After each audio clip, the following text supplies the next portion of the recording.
My husband called me to the hospital in the middle of the night, asking me to perform surgery on his first love, Fang Qingping. When I arrived, Fang Qingping was lying pale on the hospital bed, with a diagnosis of uremia at the foot of the bed, urgently needing a kidney transplant. I said she was in the late stage, and without a matching donor, the surgery couldn't be performed. My husband, however, mistakenly thought I was jealous and slapped me, yelling, "Are you even a doctor? Do you want to watch her die? Can't you just find more matches?" I nodded. "Indeed, it's a match. Your kidney matches hers. You should donate one." As soon as I finished speaking, my husband's expression changed. He frowned and said, "What kind of joke is this at a time like this?" I spoke coldly. "Yang Xiaojian, don't you know how scarce kidney donors are?" Yang Xiaojian's eyebrows shot up, his voice filled with anger. "Would I come to you if it weren't urgent? You're my wife. Can't you even help with this?" I laughed in anger, my gaze falling on their tightly clasped hands. "So you still remember I'm your wife? Oh, Jian, don't be so hasty. Quickly apologize to Dr. Sure." Fang Qingping spoke up, her face wearing a fake smile, refusing to let go of Yang Xiaojian's hand. "Dr. Sure, please don't misunderstand. Jian and I are nothing. He's just concerned about my condition." I forced myself to resist the urge to punch her in the face, keeping a cold expression. "I'm not misunderstanding anything. The only help I can offer right now is to arrange for your dialysis immediately." I waved my hand, signaling the nurse to take Fang Qingping for blood tests and other checks, but Yang Xiaojian didn't follow. Instead, he blocked my path as I tried to leave. "Shizhou," he said through gritted teeth, "do you have to embarrass me like this? Is it me embarrassing you, or you embarrassing me? Why didn't you go to the specialized hospital in the south of the city?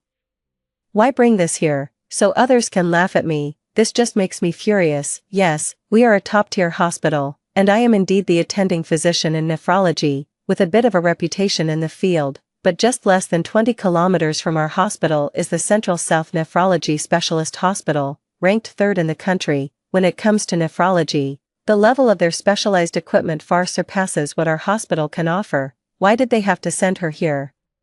Flirting in front of me like that? Do I have no self-respect? What are you being unreasonable about? What joke are you talking about? She's just an old classmate of mine." Yang Xiaojian was clearly on the verge of losing his temper, but for some reason, he held it in, forcing a smile as he spoke. "Shizhou, let's set aside our misunderstandings for now. A life is at stake, so I need to ask you something first." "What do you want to ask? What's your blood type?" Yang Xiaojian stared at my face.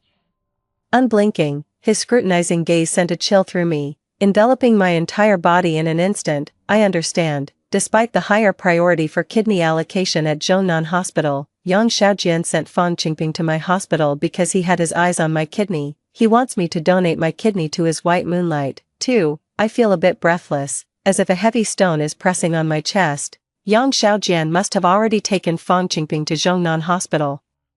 But they didn't find a matching kidney. This is almost certain. The first step in kidney matching is that the blood type must comply with transfusion principles, and Fang Qingping's blood type is O. O-type blood is inherently the most common blood type, accounting for as much as 47% of the population. O-type blood is also known as the universal donor, as it can be accepted by A, B, or AB blood types without causing rejection. However, as a recipient, O-type blood can only accept transfusions from other O-type donors, and the same applies to organ transplants. This makes the probability of O-type blood patients finding a compatible kidney the lowest, at only 47%, matching their population proportion. Other blood types have a minimum of over 70%, with AB type being 100%. Kidneys are already extremely scarce, and matching is complex. With Fang Qingping's blood type, 53% of donors are automatically excluded, making the probability of a successful match effectively zero. Therefore, if Fang Qingping wants to get a kidney transplant, the only option left is a designated donation. Find a healthy person with O-type blood to donate their kidney specifically to her. This is why Yang Xiaojian came to see me. "I'm O-type." I took a deep breath and stared back at Yang Xiaojian. There's no point in lying, since Yang Xiaojian is asking. He must already know my blood type, after all. We've been married for 5 years, but precisely because we've been married for 5 years, even though I know what he's planning, I still want to hear him say it himself. "Can you really say it, Yang Xiaojian?" Yang Xiaojian can talk. He casually suggested, "Why don't you donate one to her?" I felt a chill run through me. staring at him in disbelief. Yang Xiaojian's gaze was intense as he said, "You have 2 kidneys anyway. Giving one to save her life isn't too much to ask, is it?" My throat was choked with something, and it was with great difficulty that I managed to speak. "Yang Xiaojian, are you crazy?" "What's crazy?" Yang Xiaojian looked righteous. "You're a doctor. Isn't healing and saving lives your duty? And don't you doctors always say that having only 1 kidney doesn't affect normal life? So, this statement is just to trick others into donating, right? But when it comes to you doctors, it's not acceptable." I looked at him sadly. At the man who was supposed to care for and cherish me, yet was scheming to take one of my kidneys. Yes, if you maintain a healthy diet and lifestyle, regulate your schedule, exercise regularly, and get routine checkups, 1 kidney is sufficient to meet the body's normal needs. In fact, over 1 million people nationwide are born with only 1 kidney, 1 in every 200 people, and most of them never realize they were born with a single kidney. But why should I?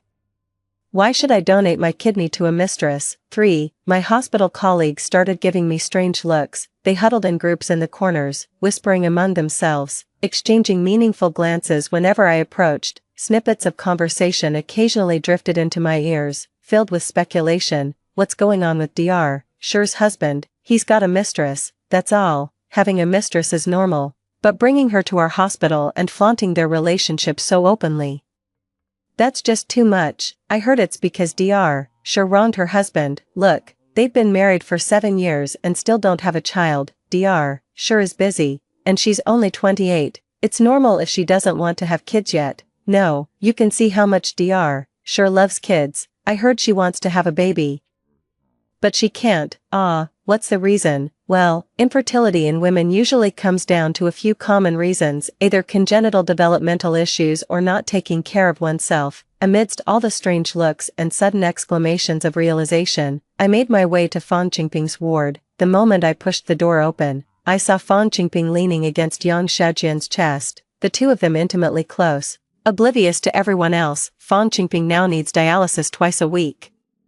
Her complexion has turned sallow, and she appears somewhat swollen all over. Yang Xiaojian was feeding Fan Qingping cushion carp soup. The soup is rich in nutrients and has a delicious flavor, requiring little salt or seasoning, making it perfect for someone like Fan Qingping who suffers from uremia. However, the cushion carp was small and full of bones. Yang Xiaojian was meticulously and patiently picking out each bone for Fan Qingping, a level of care I had never seen before.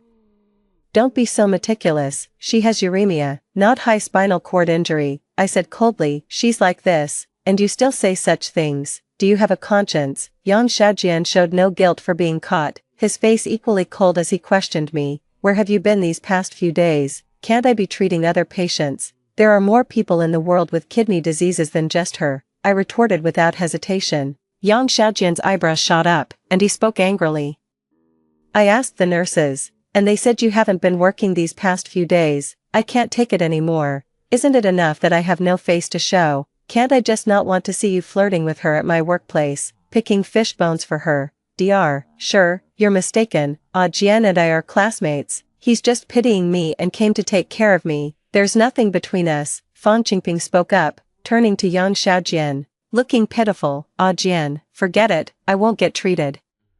"Don't blame Dr. Sher. Without a kidney donor, Dr. Sher can't do anything. If anyone is to blame, it's me for having this terminal illness." Fan Qingping struggled to get up, but Yang Xiaojian held her down firmly. "Qingping, just focus on getting better. You don't need to worry about anything else." He turned to me, his face contorted with rage. "Shizhou, are you even human? Do you have to drive her to death to be satisfied? What's the big deal about donating a kidney to save her?"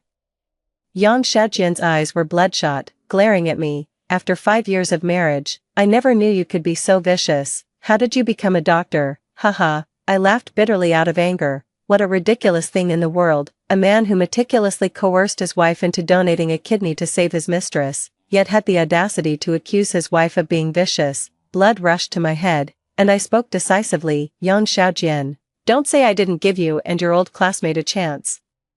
Earlier, when I said we'd start with you for matching, I wasn't just kidding. Your blood type is also O." I pulled out 2 copies of the designated organ donation intent form and slammed them provocatively onto Yang Xiaojian's face. "You sign this form, and I'll sign it too." With a crisp snap, Yang Xiaojian seemed visibly stunned. He looked down at the two agreements fluttering to the ground, his eyes betraying a hint of panic. What do you mean? To save Qingping, one kidney is enough.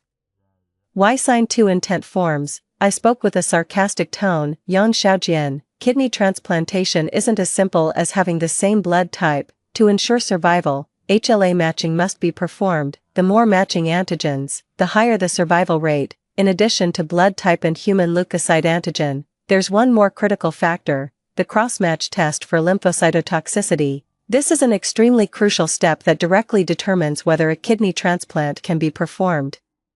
Generally speaking, due to bodily fluid exchange and other factors, most couples test negative, meaning they are suitable for transplantation, I said with a meaningful tone. Yang Xiaojian's eyes suddenly became much clearer. He leaned down and gently wiped the corner of Fang Qingping's mouth. Qingping, what would you like to eat tonight? How about I make you some chicken soup? Fang Qingping wasn't buying it at all. Her eyes lit up as she grabbed Yang Xiaojian's hand. Ah Jian.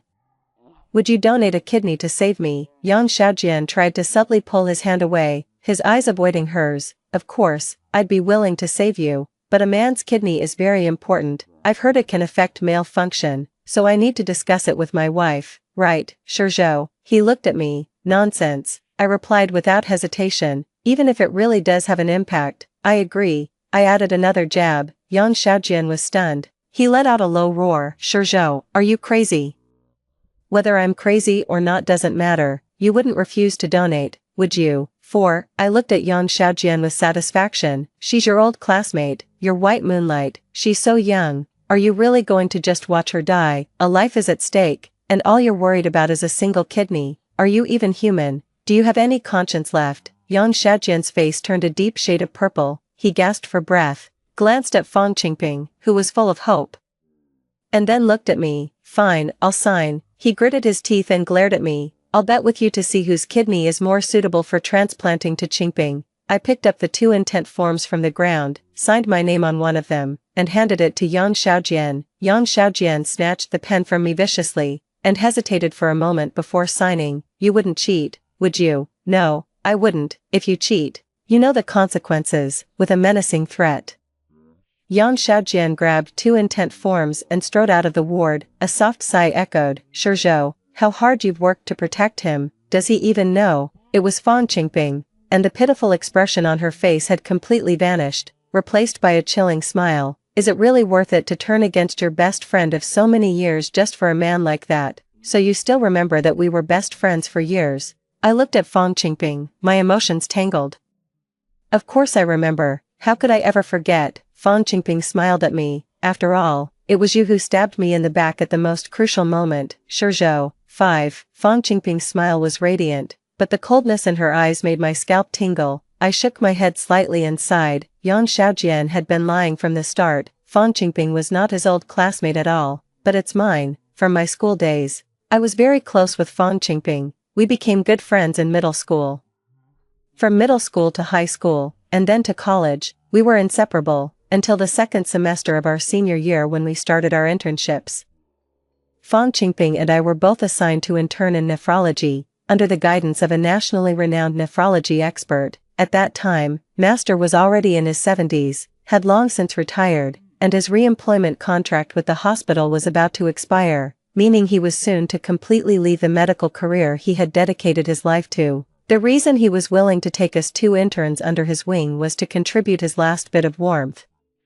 As our internship was nearing its end, Master told us he had a recommendation slot that could directly get us into the nephrology department of the 3rd Municipal Hospital, securing us a position with a formal appointment. The 3rd Municipal Hospital is the hospital where I currently work, a top-tier tertiary hospital with an extremely high starting point. Not to mention the formal appointment, both Fang Qingping and I were eager to secure this opportunity. Fang Qingping was smarter than me, had better grades, and was also better at charming people. She managed to make our master smile every day, and she always believed that he would choose her, but the master chose me. Fang Qingping left without saying goodbye. When I saw her again, she was leaning on Yang Xiaojian's side, looking delicate and sickly. When it comes to betrayal, who is really betraying whom? But I don't want to argue with Fang Qingping. Fang Qingping is a very opinionated person, and once she makes up her mind, she won't change her view because of others' words. It seems you won't rest until you take Yang Xiaojian's kidney, I said coldly, either yours or Yang Xiaojian's, you choose, Fang Qingping said decisively. Aren't you afraid I'll tell Yang Xiaojian the truth? You approached him just to get back at me and take his kidney, didn't you? My anger was starting to get out of control. Fang Qingping is too arrogant, as if all of this is completely justified. No one owes you anything, Fang Qingping. Fang Qingping scoffed at my anger and threats. You can try it and see if he believes you or me. Just as I was about to speak, the door suddenly burst open and Yang Xiaojian walked in. Fang Qingping suddenly jumped up from the bed, her hair disheveled as she threw herself into Yang Xiaojian's arms, tears streaming down her face. Ajian, I won't get treated anymore. I'll go home now and wait to die. I don't want to be in the way of the doctor. Yang Xiaojian's hair stood on end. And he spat out each word through clenched teeth. Zhang, Yu, Yan, get out of here. Watching Yang Xiaojian's twisted face and Fang Qingping's triumphant gaze, I had nothing to say but to let out a loud laugh. Ha, there was no point in saying more. I turned and walked out of the ward. As I reached the door, I suddenly turned back and gave Yang Xiaojian a cold glance. There's something I forgot to tell you. The reason I had you sign that intent form is because I already got your matching report. You and Fang Qingping have the same blood type, the same tissue typing, no rejection in the cross-check, and even 4 matching target points for white blood cell antigens. Generally, as long as there are 2 or more, transplant surgery can be performed. For matching target points indicate one thing. I smiled at Yang Xiaojian and said maliciously, Yang Xiaojian, your kidney is destined to be hers. 6. I took a month off. I really didn't want to stay in the hospital and be judged by others. And there are more than just me in the nephrology department. Fang Qingping's dialysis didn't need me to be there. But during this month, Yang Xiaojian almost blew up my phone. When I saw Yang Xiaojian again, it was at the entrance of the hospital dormitory. Yang Xiaojian had come specifically to intercept me. He no longer exuded the arrogance or aggression he had before. He stood haggardly in the cold wind outside the dormitory gate. Seeing me come out, he took a few hurried steps and forced a strained smile. Sure, Zhou, let's talk properly. I frowned at him. What else do you want to talk about? Don't get upset yet. I feel like there are a lot of misunderstandings between us. What misunderstandings? Over the past few days, I've reflected on my actions and realized that some of them have indeed crossed the line. Yang Xiaojian was sincere. And I responded non-committally with a and then, these actions have indeed caused you harm and distress, and have led to some unfavorable talk about you. I apologize to you, but, I interrupted him bluntly. A flash of anger crossed Yang Xiaojian's face, but he paused, then continued sincerely, you know, I'm a very emotional person. I always thought this was a strength, but now I realize it can also make me lack some boundaries, like Fang Qingping, who lost her parents at a young age. Back in school, we all felt sorry for her and treated her like a little sister. After graduation, things would have naturally faded, but recently she suddenly contacted me, saying she had uremia. My sympathy got the better of me, and I promised I would help her. You know what I'm like, I'm very straightforward. When I care about someone, I go all out. This has made Fang Qingping dependent on me, and I've started to see her almost as a real sister. He looked utterly remorseful. I know, it's all my fault. You can curse me, hit me, even stab me to death if you want, as long as you don't feel wronged. Wait, I couldn't take it anymore and interrupted Yang Xiaojian's performance. If he kept going, I was afraid I'd burst out laughing right there. Yes, I'm not wronged, I just want to laugh. There's also a touch of sentimentality. Yang Xiaojian definitely has some talent, especially with his expressions and his persuasive skills, his mood swings. He could justify as not wanting to pretend in front of me. His betrayal, he explained, was due to his excessive kindness and compassion. His words could convey the most sincere and heartfelt love, and coupled with his genuine expressions, he had me completely under his spell. That's why I married him despite knowing his temper. A simple "I'm a very emotional person" was enough to make me fall for him, until I realized it was a classic line for a player. You treat Fang Qingping like a real sister. I retorted, yes, I know it's wrong. Would you sleep with your own sister, and without a condom, too? I taunted sharply. Yang Xiaojian was both embarrassed and furious, his face turning a deep shade of purple. Sure, Zhou, don't jump to conclusions. It's not what you think. I have photos on my phone of you and Fang Qingping in bed together. I pressed on relentlessly. Photoshopped. I'm straightforward, and I tend to offend people. Someone must be setting me up, really.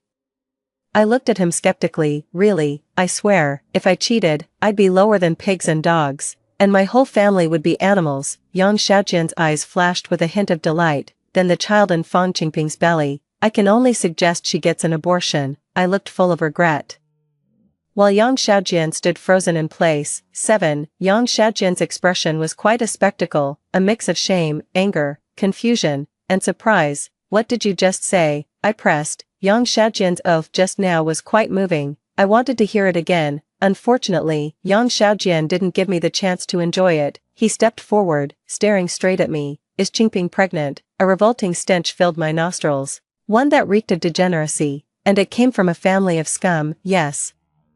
Is it yours? I took a big step back before speaking. Of course not. Yang Xiaojian shook his head reflexively. So I suggest Fang Qingping terminate the pregnancy, I said calmly. Yang Xiaojian finally snapped out of it. His face flushed. Why should she terminate it? Because Fang Qingping is in the late stages of uremia and now needs dialysis 3 times a week to stay alive. Pregnancy would severely increase the burden on her kidneys, triggering multiple complications, and could lead to the death of the pregnant woman in a short time. I stared directly into Yang Xiaojian's eyes. So, patients with uremia are all required to terminate their pregnancies. How far along is she? 5 months. Probably conceived before she was hospitalized. During that time, Yang Xiaojian said he was traveling to Hong Kong, but I noticed 2 intertwined reflections in the scenery photos he sent me. I silently added this to myself. Why can't you tell? Because she has uremia. The fetus is developing slowly, and she has ascites. Why didn't you tell me earlier? I laughed. This is patient privacy. Why should I tell you? Who are you to her? Yang Xiaojian was at a loss for words. He suddenly knelt down. With a heavy thud on the concrete floor, Yang Xiaojian looked up. Shizhou, I beg you, save Qingping, save the child in her womb. I'll do whatever it takes to make it up to you. Just save her, save the child. Although it should have been a satisfying moment, I felt no joy, only a deep sigh. This is the second time Yang Xiaojian has knelt before me. The first time was when he proposed. Yang Xiaojian has always wanted a child, I know, but I've always been unwilling to get pregnant. Perhaps this is also one of the reasons why we have grown apart. Yang Xiaojian, have you forgotten the vows you made when you last knelt down? If you don't love, then leave, don't deceive, and don't betray. There's a saying I've always believed to be true. A jerk is born a jerk. And no matter what you do for him, it won't change his nature. Do you think having a child for a jerk will keep his restless heart in check? No, only the woman herself is trapped. Watching Yang Xiaojian kneel before me, I felt a pang of pity. Even now, Yang Xiaojian still believes he is Fang Qingping's savior, her light, deeply loved and relied upon by her. Little does he know that in Fang Qingping's eyes, he is merely a tool for revenge against me, a tool that can even provide her with a kidney. Perfect in every way, it was me who, out of consideration for our marital bond, tried to prevent all this from happening. Fine, I'll make one last effort. Yang Xiaojian, this is the last time I'm helping you. Whether to save her or not is not up to me, it's up to you. To save the baby, you must take the risk of performing a kidney transplant on Fang Qingping during her pregnancy. However, post-transplant, large doses of immunosuppressants will be required, which can cause severe adverse effects on the fetus, leading to stillbirth or congenital developmental issues. The only hope is to find a kidney with a highly matched target, such as a 4-point match, in order to minimize the use of anti-rejection drugs. I stared into Yang Xiaojian's eyes. Yang Xiaojian, transplant your kidney to save the child, or abort the child to save your kidney. It's your choice. 8. Yang Xiaojian lay on the operating table. He made a choice that I had long anticipated. This was an unprecedented kidney transplant during pregnancy, and the hospital took it very seriously, adhering to the highest standards in every aspect. I quietly looked at Yang Xiaojian through the glass. All his body hair had been shaved off, making him look a bit cuter. The nurse had already inserted the needle for the general anesthetic, and the anesthesiologist was carefully observing Yang Xiaojian's reactions. Reduce the dose of the anesthetic gas slightly. His antithrombin activity is low, and an excessive dose could lead to cardiac arrest. I suddenly spoke to the anesthesiologist, who looked at me in surprise. Okay, he nodded reluctantly. I understood why the anesthesiologist was surprised. In terms of status, the anesthesiologist is higher than the lead surgeon, and I had no authority to command him. Besides, I wasn't even the lead surgeon for Yang Xiaojian. Living kidney transplantation requires surgery on both the donor and the recipient simultaneously. Removing the kidney is the simplest step and can be done by any general surgeon. The truly critical part is the transplant surgery, which I, a nephrologist, performed on Fan Qingping. As the summoned general surgeon began the procedure, I returned to my own operating table. Both surgeries were conducted in the same operating room, separated only by a glass partition. And even the anesthesiologist was the same. Fan Qingping was pregnant, so she couldn't undergo general anesthesia. She had to be kept awake throughout the procedure under local anesthesia. When she saw me pick up the scalpel, she smiled faintly. "Dr. Sure, I'm counting on you. I know you have issues with me, but rest assured, even if the surgery fails, I won't blame you." All the medical staff, including the anesthesiologist, instinctively looked at me, but I no longer cared. After all, I've long been the laughingstock of the entire hospital. I also understand why Fan Qingping is saying this right now. Clearly, she's afraid I might retaliate, so she's trying to publicly shut me down in advance. This surgery can only succeed, not fail. Even the slightest mistake could ruin my career and even land me in jail. "Shut up," I said coldly, making a clean cut. The surgery was a success. This can truly be considered a landmark achievement in my career. The nurses wheeled both of them to the ICU, and I stayed there directly. The first few hours after a kidney transplant are critical. If hyperacute rejection occurs, the transplanted kidney needs to be removed immediately. However, this probability is extremely low. Both Fan Qingping and Yang Shaojian's vital signs are stable, and all indicators are very optimistic, even without the need for anticoagulants. Fan Qingping's newly transplanted kidney has resumed natural blood supply. It was as smooth as if the kidney had been born to Fan Qingping, only accidentally growing in Yang Shaojian's body. Fan Qingping, however, remained fully conscious throughout, and as she watched the nurse's retreating figure, she suddenly spoke up. "I didn't expect you to go to such lengths to help me with the surgery." "Sure, Zhou, do you regret it?" "9, what are you regretting?" I said coldly. Fan Qingping was sorry not to see my expression. "Back then, you knew I had congenital renal tubular dysplasia, and kidney failure was inevitable. Yet you still competed with me for the chance to become a nephrologist, cutting off my last hope. Have you ever regretted it?" Fan Qingping was serious, and my response was a cold laugh. Fan Qingping wanted to become a nephrologist because, in a sense, nephrologists hold the power to allocate kidneys. "I have never regretted it," I replied with a cold laugh. "Master knew all along that you would eventually need a kidney transplant to save your life. That's why he chose me instead of you." "Why?" "Because my master said that a doctor should be a pure doctor, must have medical ethics, not seek personal gain through medicine, put the patient first, and take relieving the patient's illness as one's own responsibility." Medical ethics. Putting the patient first, Fan Qingping sneered. "Sure, Zhou, would you put the patient first? If Yang Shaojian didn't donate a kidney, would you give me yours?" "I would," I answered without hesitation. "Sure, Zhou, you've actually learned to be shameless." Fan Qingping was still sneering, and I shook my head, choosing not to argue with her on this matter. "Treat Yang Shaojian well in the future. After all, he truly loves you." As I said this, my emotions were mixed. While Fan Qingping widened her eyes in surprise, "What are you thinking?" "Sure, Zhou, if you don't want such a trashy man, do you think I would? He donated a kidney for you, and that doesn't even earn a shred of gratitude from you. Just out of surgery." Fan Qingping was very restrained, but I could tell she was laughing inside. "Gratitude? For what? This dog of a man, only you would treat him like a treasure, knowing he's cheating on you. Yet you still defend him. But you're still pregnant with his child." Fan Qingping finally couldn't hold back and laughed out loud. "Sure, Zhou, you don't really think this is his child, do you?" She had an eerie smile on her face. "Does he deserve to have a child with me? Even if he does, could we even conceive one? Don't forget, the more target points match, the harder it is to conceive. This child, is it just a tool for your revenge?" I took a deep breath. Fan Qingping was right. Her and Yang Shaojian's HLA matching was too high, making the probability of them successfully having a child extremely low. This has been proven in many cases of kidney transplants between couples. Of course, otherwise, why would I insist on getting pregnant before the hospital surgery? That's the only way you or Yang Shaojian would donate a kidney to me. Fan Qingping's expression was wild as she stared at me intensely. "This is what you owe me, Sure, Zhou."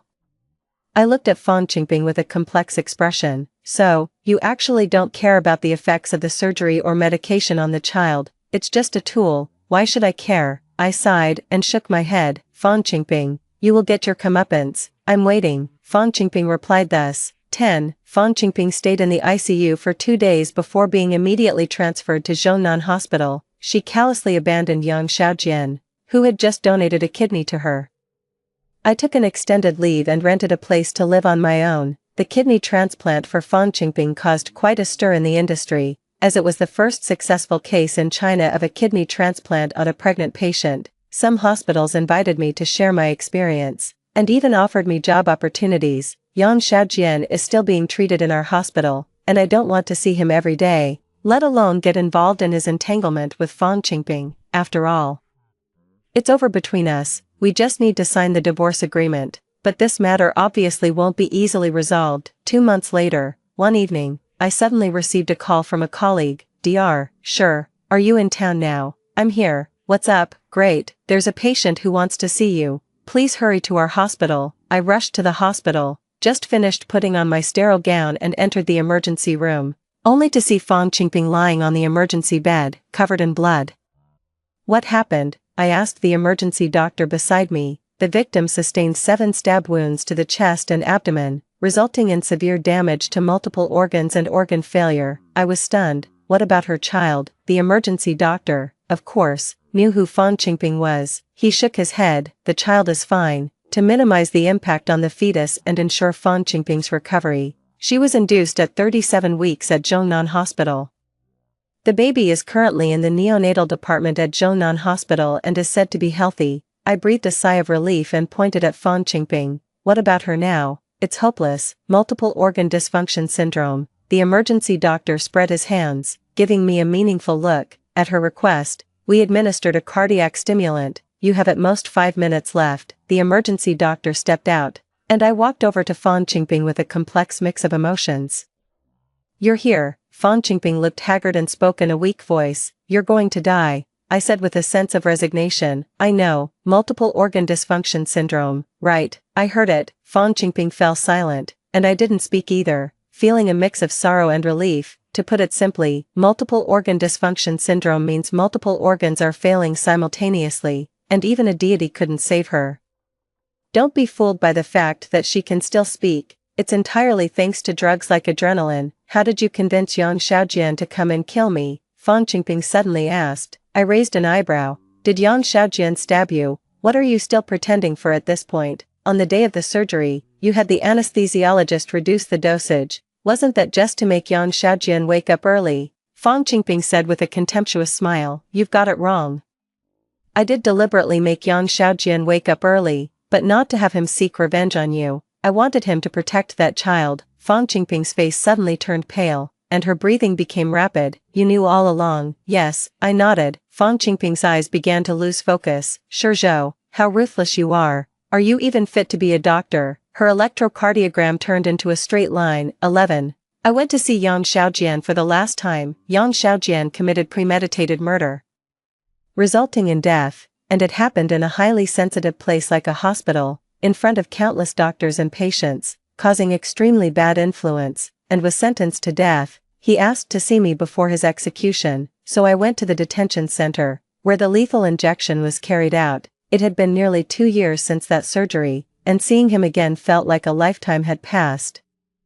I held a baby girl in my arms, the child born to Fan Qingping. The baby girl was 1 year and 5 months old, very cute. Besides being a bit small and thin, she was healthy and smart, already able to babble and call out to people. Yang Xiaojian was shackled with handcuffs and leg irons. He looked at the baby girl with utter disgust. What do you want with her? He asked me. I brought her to see her father, I replied seriously. Sure Zhou, are you here to laugh at me?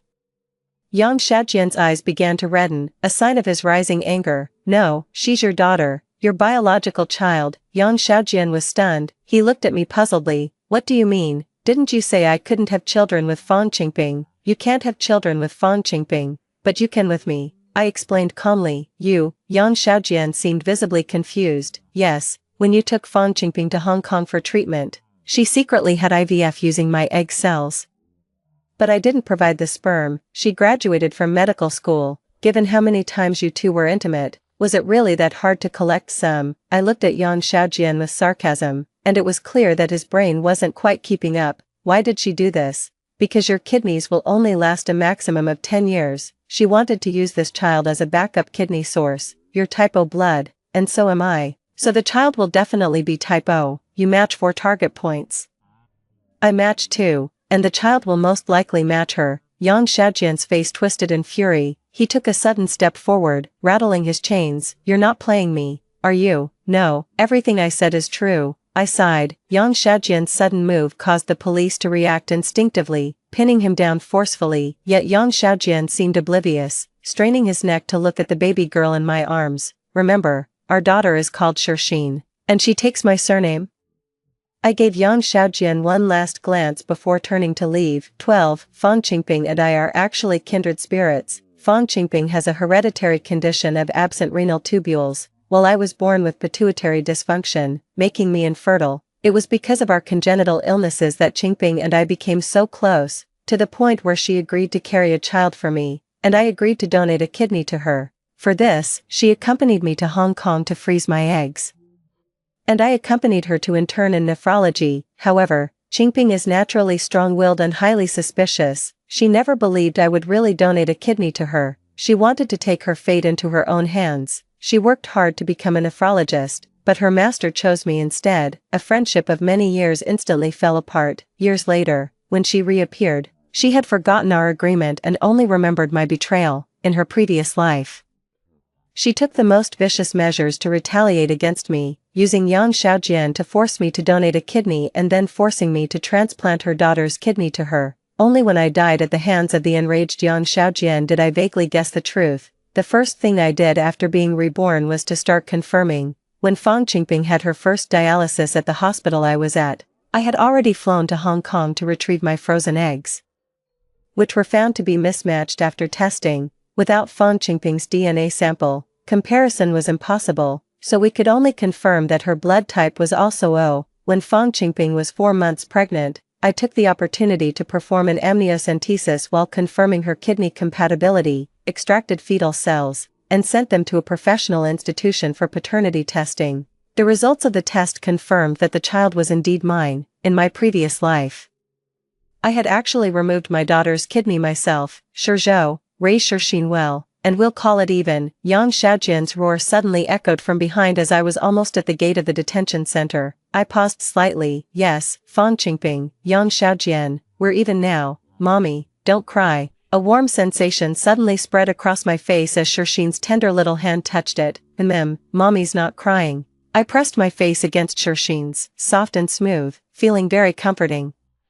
Fang Qingping was right when she said that before she died, I truly no longer deserve to be a doctor in this lifetime. However, I can be a good mother. Story 2. I became lame trying to save my childhood friend, yet he thought I had staged the car accident just to separate him from the girl he loved. As a result, he hated me for the rest of his life. On his deathbed, he only said that if he could do it all over again, he'd rather be disabled than see me again. When I opened my eyes again, I was back at the moment just before his car accident. I decided to let him have his way. This time, I didn't save him. 1. The smell of disinfectant filled my nostrils. Ji-Fan's parents were crying hysterically outside the operating room. My ears were blocked, and I couldn't hear clearly. Finally, my mother shook my arm vigorously. Li Yuni, go and comfort your uncle and aunt. I came to my senses and shook my head. Just then, the doctor came out and regretfully told Ji-Fan's parents to prepare themselves mentally. The car ran over the child's ankle, causing a comminuted fracture. He's alive, but his foot will be lame. In other words, Ji-Fan would become disabled. Ji-Fan's mother fainted on the spot, while I stared blankly at my own intact legs. They were of equal length, and I could still wear normal-sized shoes. I had been reborn. In my previous life, Ji-Fan picked up a girl on his way home late at night. It was dark and cold, and Ji-Fan must have seemed like a savior to her. Without hesitation, he took her home, and love quickly blossomed between them. She adored him, and he pitied her. However, this relationship wasn't favored by Ji-Fan's parents. They didn't like the girl and strongly urged Ji-Fan to send her back to her own home. Later, at the dinner table, Ji-Fan's parents started nagging. Think for yourself. What kind of girl wanders the streets alone at 3 in the morning? Ji-Fan frowned. I told you, she had a fight with her parents. Just because of a fight with her parents, she can casually move into a boy's house she's only known for a few hours. Fan, don't be so naive. Look at Uni. Ask her parents if they'd let Uni move into someone else's. I was just minding my own business, eating, when I was suddenly dragged into the conversation. Before the sentence was finished, Fan slammed his bowl and ran out. In my previous life, I was afraid he'd do something impulsive. So I chased after him. I didn't hear clearly what Fan shouted at me. All I saw was a runaway truck speeding towards us from the side of the road. Almost instinctively, I rushed forward and pushed Fan away, but I couldn't dodge in time and got hit on the ankle. From then on, I became lame. My right foot swelled up so much that I could only wear specially made size 45 shoes. Fan felt guilty, and a few days later, he even proposed to marry me. I asked, what about her? Fan shrugged indifferently. My parents don't approve anyway, it's going nowhere. So why hold on? He sounded so carefree, but after marriage, he loathed me. Later, he often begged me to drink with him, crying, because of the alcohol. My foot ulcerated, became infected, and eventually, I had to have it amputated due to delayed treatment. But then I heard Fan complaining to his parents. What's the difference between a paralyzed person and a dead one? Why doesn't Uni just die? Everything I endured stemmed from that one act of kindness towards Fan, yet he wanted me dead. In complete despair, I turned on the gas at home late at night. As the fire raged, Fan left me in the inferno, desperately looking for a way out, but it was useless. No one could escape. Before we died, Fan shouted at me, if I could do it all over again, I'd rather be disabled than see you again, too. I was reborn. This time, when Fan ran out, I didn't chase after him. In my previous life, he often said jokingly, if you hadn't followed me out that day, I wouldn't have turned around on the road, and maybe both of us would have been fine. Well, in this life, the inevitable still happened. As I was sighing at the irony of fate, a loud roar came from the ward. Fan had woken up and couldn't accept that he had become lame. Son, don't move around, the doctor said it's a comminuted fracture. It's already a miracle you're recovering like this. I turned around to see Fan stubbornly jump out of bed and try to walk on his right foot, but after just one step, he let out a scream and fell to the ground, muttering, impossible, it's just a simple fracture, I won't be lame. Fan's mother turned around, covering her mouth as she cried silently. My heart ached. Aunt G had always been kind to me. In my previous life, she took meticulous care of me. Seeing her like this, I just felt angry that she had such a disappointing son. I walked over helplessly and called a nurse to help get Fan back into bed, but he pushed me away. Get lost, my foot is fine, I can walk on my own. I stopped the nurse when she tried to help him. The roles were suddenly reversed from my previous life. Now, I looked down at him struggling on the ground. After getting married in my previous life, Fan thought I had staged the car accident to separate him from the girl he loved. And he hated me deeply for it. Once, when I needed to use the restroom and tried to move from the bed to the wheelchair by myself, I accidentally tipped over the wheelchair and fell to the ground. I struggled for a long time but couldn't get up. When I finally looked up, I saw Fan hiding behind the door, watching me with satisfaction in the mirror. At that moment, my heart turned to ice. Just then, a voice brought me back to the present. Fan, stop this nonsense and focus on getting better. Okay, I'm begging you, son. Looking at Aunt G trembling all over, I let out a sigh. Fan, if you keep this up, your foot will get even worse. It'll swell so much you won't be able to fit your shoes. The nurse gave me a curious look, as if asking how I knew. Of course I knew. I had endured all that pain myself. How could I forget? 3. In this life, I didn't want any more involvement with Fan. But my mother couldn't let go of the long-standing friendship between our families and insisted that I pick Fan up from the hospital. When they removed his cast, a foul smell hit me. After not taking a bath for so many days, the stench of sweat mixed with the smell of the cast was overwhelming. I couldn't help but frown and take 2 steps back. Fan, however, quietly gripped the bed sheet tightly, with such a strong sense of pride. How would he cope in the future? On the way home, I casually asked, Fan got hurt because of that girl, hasn't she come to see him these past few days? Fan's parents looked furious at the mention of her. Through the rearview mirror, I saw Fan press his lips into a thin line. After a long while, he finally managed to speak. Io said she's busy lately but will come to take care of me in a couple of days. Having grown up together, I knew exactly what he meant. Just being stubborn and trying to hold on. Aunt G was about to say something. But Uncle G stopped her with a wave of his hand. But I didn't want G-Fan to have an easy time. I turned to Aunt G and said, "Let G-Fan do whatever he wants. He's already upset about his injury, and being in a good mood will help him recover." I didn't ask for anything else. I just hoped G-Fan and Tong Yao would stay together and stop hurting others. Aunt G looked at me, hesitant to speak, but in the end, she held back. I understood what she was thinking. G-Fan and I had grown up together.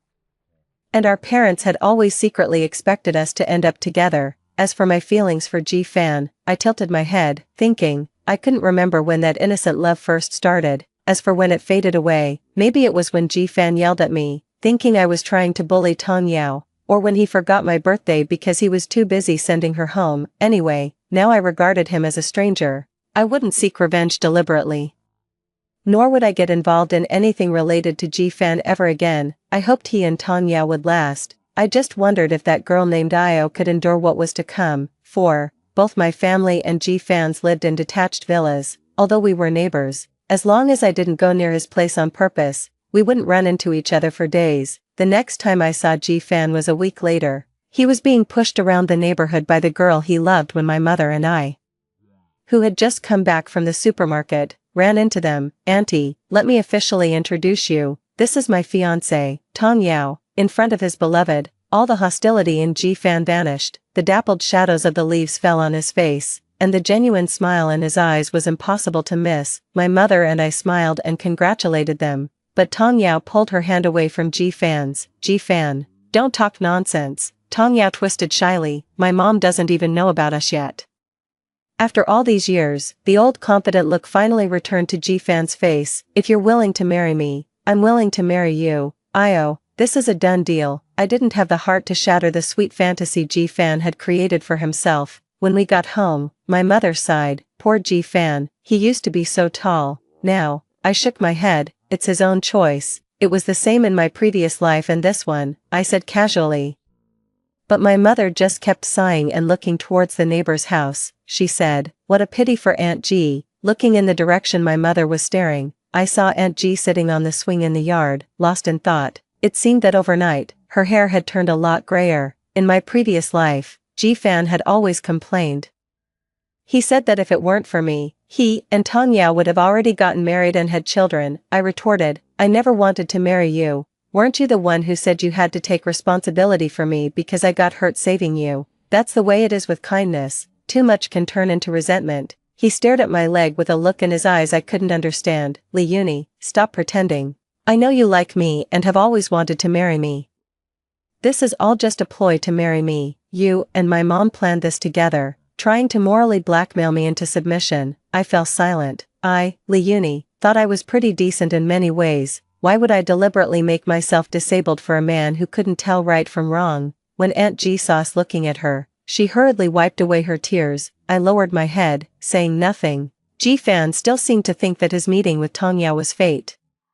Little did he know that in my previous life, I had someone look into it, and it turned out Tong Yao was just trying to catch a rich man. She had walked that road where G-Fan went home more than 10 times. 5. Aunt G brought us the invitation to the engagement party. There was regret in her eyes. You. I smiled and handed the invitation to my mother, then said, "Auntie, I partnered with a friend to open a homestay. It's opening the day after tomorrow, and I'm leaving tomorrow." In my previous life, when I was in a wheelchair and G-Fan ignored me, only my college roommate would often come to take care of me. I don't know how she found out about my situation, but every time I fell from my wheelchair, she would struggle to lift me up. But she herself was in a tough spot, married to a gambler who had squandered all their savings. This time, before she married that gambler, I took her to another city to make money, all to repay her kindness from my previous life.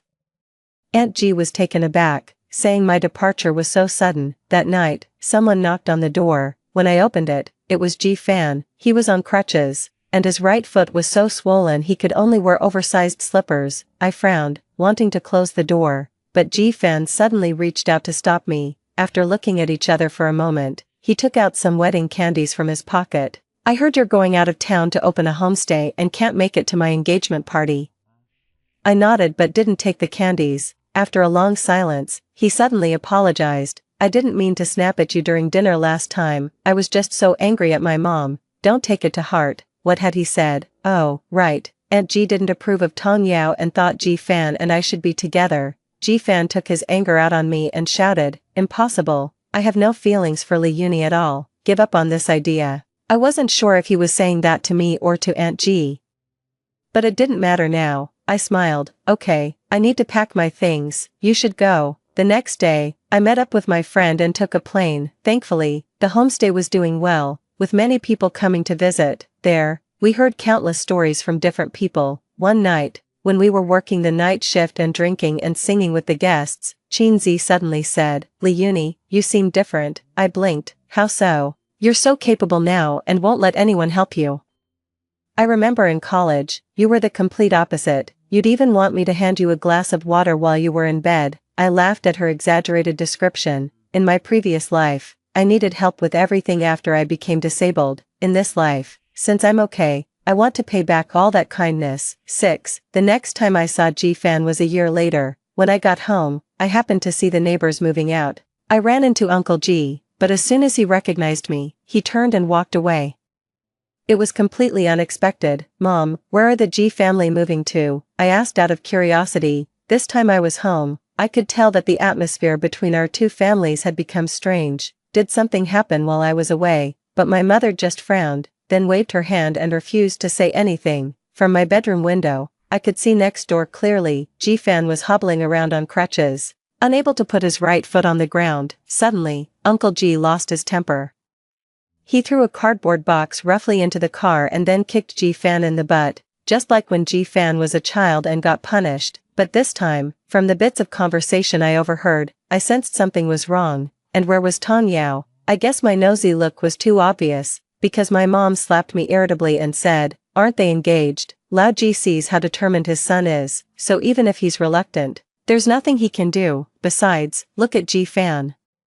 How could he find another girlfriend in his state? My mom is extremely empathetic. Get to the point. After interrupting her rambling, I learned that Tong Yao had scammed Ji Fan out of 188 million yuan in betrothal gifts. Although our two families have some money, it's not enough to squander like this, but the Ji family just wanted them to get engaged quickly and live happily ever after, so they transferred the 188 million yuan to Tong Yao's account during the engagement banquet. However, 3 months later, Tong Yao suddenly claimed that she had a miscarriage and caused a huge scene at the Ji family's house. In short, she wanted to call off the engagement. Tong Yao said at the time, this cripple couldn't even protect our child. What good would it do me to marry him? I must break off the engagement. Ji Fan was so angry that he was stunned. With her son in this state, Aunt Ji of course didn't want to break off the engagement easily. In the end, they had no choice but to say that she could call off the engagement, but she had to return the 188 million yuan in betrothal gifts. But Tong Yao's family insisted that the 188 million yuan was compensation for the miscarriage. They refused to give back a single cent. Just like that, the Ji family lost both their money and their dignity. They've lived in this neighborhood for most of their lives. Now, they can no longer bear to stay here out of shame. 7. After hearing the gossip, I didn't pay much more attention to the Ji family's situation, but unexpectedly, Ji Fan actually messaged me and asked to meet in the neighborhood garden. I refused without a second thought, but my mom urged me to go and persuade Ji Fan. Ji Fan arrived late and stumbled when walking on the gravel path. Seeing that I didn't move from my seat, he looked a bit awkward. Do you also think I'm stupid? Now I'd become the laughingstock of the whole neighborhood. Thinking about the sweet and sour pork ribs my mom made, I replied without hesitation, yes. I hadn't seen Ji Fan for a year, and he had lost a lot of weight. His clothes were no longer the brand name items they used to be. He had become slovenly. Ji Fan laughed self-deprecatingly and moved his heavy right foot. Look at this foot, I really want to cut it off. Well, if he continues to give up on himself like this, it probably won't be long before he actually does it. I'm kind of looking forward to it. However, although 188 million yuan wouldn't completely bankrupt the Ji family, it was enough to give them a huge shock. After a moment of silence, Ji Fan suddenly looked at me seriously. Yuni, if I said the child in Tong Yao's belly wasn't mine at all, would you believe me, huh? In response to my shocked expression, Ji Fan pointed at his foot with a bitter smile. Look at me now, my foot is so swollen that it hurts at the slightest touch. What could I have done? But Tong Yao, it was all an act, just slander. with his hands in his pockets, looking up at the sky. The more he tried to pretend not to care, the more obvious the pain on his face became. She latched onto a rich second generation and wanted to get rid of me quickly. This was actually something I expected. However, Tong Yao was really cruel. She cheated on him and then turned around to blame him, even keeping the betrothal gifts with a clear conscience. I wonder if he regrets it now. Ji Fan asked me. You used to be on high alert whenever you heard Tong Yao's name. Why didn't you stop me when I ran out that day? I suddenly found myself at a loss for words. See, no matter the circumstances, men can always shift the blame onto you. Not wanting to be alone with him any longer, I stood up and kept a safe distance from him. I'm leaving. Let's not contact each other unless necessary. Just as I was about to leave, Ji Fan suddenly grabbed my wrist. If you had stopped me then, would the outcome be different now? I pulled my hand away and said coldly, no, I mean, I wouldn't have stopped you. 8. This time I came home to take a short vacation and also give Chini enough time to sort out her own affairs. Yes. Fate is so mysterious. After going through so much, she and her boyfriend got back together. I didn't try to persuade them to break up. To some extent, Chini is just like Ji Fan, stubborn until they hit rock bottom. All I could do was give Chini some confidence. In the 3 years since we opened the homestay, we split the profits 50-50. My savings have been growing steadily, but Chini has nothing left. Her boyfriend has taken it all. But I'm glad she finally saw through her boyfriend's true nature as a gambler before getting married. After not coming home for a year, I was treated like a princess as soon as I got back, but just a week later, my mom came home and slammed the door. I jumped out of bed and took out a stack of banknotes from my bag. Here, is this enough? I imitated what I saw on my phone, trying to silence her with money, but then I realized that my mom's eyes were red. What's wrong? I put away my playful attitude. Did you argue with Dad again after going out? My mom, who had been neighbors with the Ji family for over a decade, pointed at their building and called them shameless for the first time. Your dad said there were some problems with the Ji family's company, so I kindly asked if they needed help, but guess what his mom said? I listened attentively as tears streamed down my mom's face in anger. She told me to go home and persuade you to marry Ji Fan.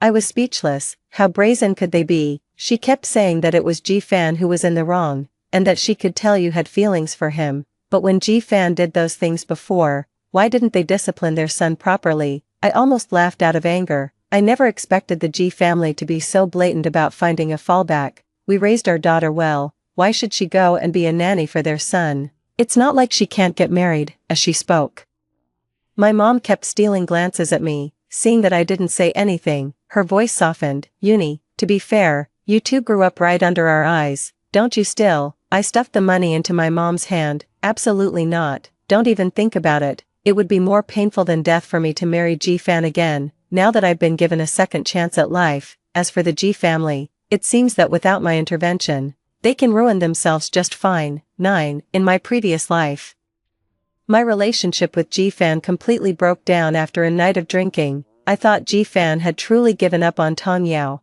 Half a year after we got married, Ji Fan unexpectedly had dinner and drank with me that day. After a few drinks, I started crying, hugging my knees. At the best age of my 20s, I had become a cripple. Ji Fan, uncharacteristically, gently wiped my tears away. Don't cry, you have me now. I looked at him through my tears, feeling that this gentle man in front of me was too good to be true. Under his sweet words, my last line of defense finally crumbled. I couldn't help but hug his neck and cry loudly. Ji Fan, I can never wear high heels again. Ji Fan stroked my back gently. It's okay, I know you got hurt saving me. If it weren't for you, I wouldn't be sitting here talking to you now. I pulled away from his embrace and asked, really? After knowing Ji Fan for 20 years, I knew how he looked when he was happy. I could tell that he wasn't happy after we got married, but Ji Fan wiped away my tears one by one and swore it was true. What about you, Li Yuni? Do you like me? Or rather, have you always wanted to marry me? The feelings I had never revealed when I was young resurfaced. My heart was pounding so hard that I could hear it in my ears. Under his intense gaze, I said, yes, but then,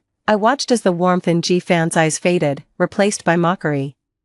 He stood up suddenly, putting distance between us, and pointed at me, calling me shameless. Just because you wanted to, you deliberately staged this whole thing to force me to marry you. I'll never be able to marry the woman I love. Are you satisfied, Li Yuni? I'm disgusted by the 20 years I spent living with you." The drunkenness vanished instantly, and I was left stunned, struggling to process what was happening. The sudden change was beyond my expectations.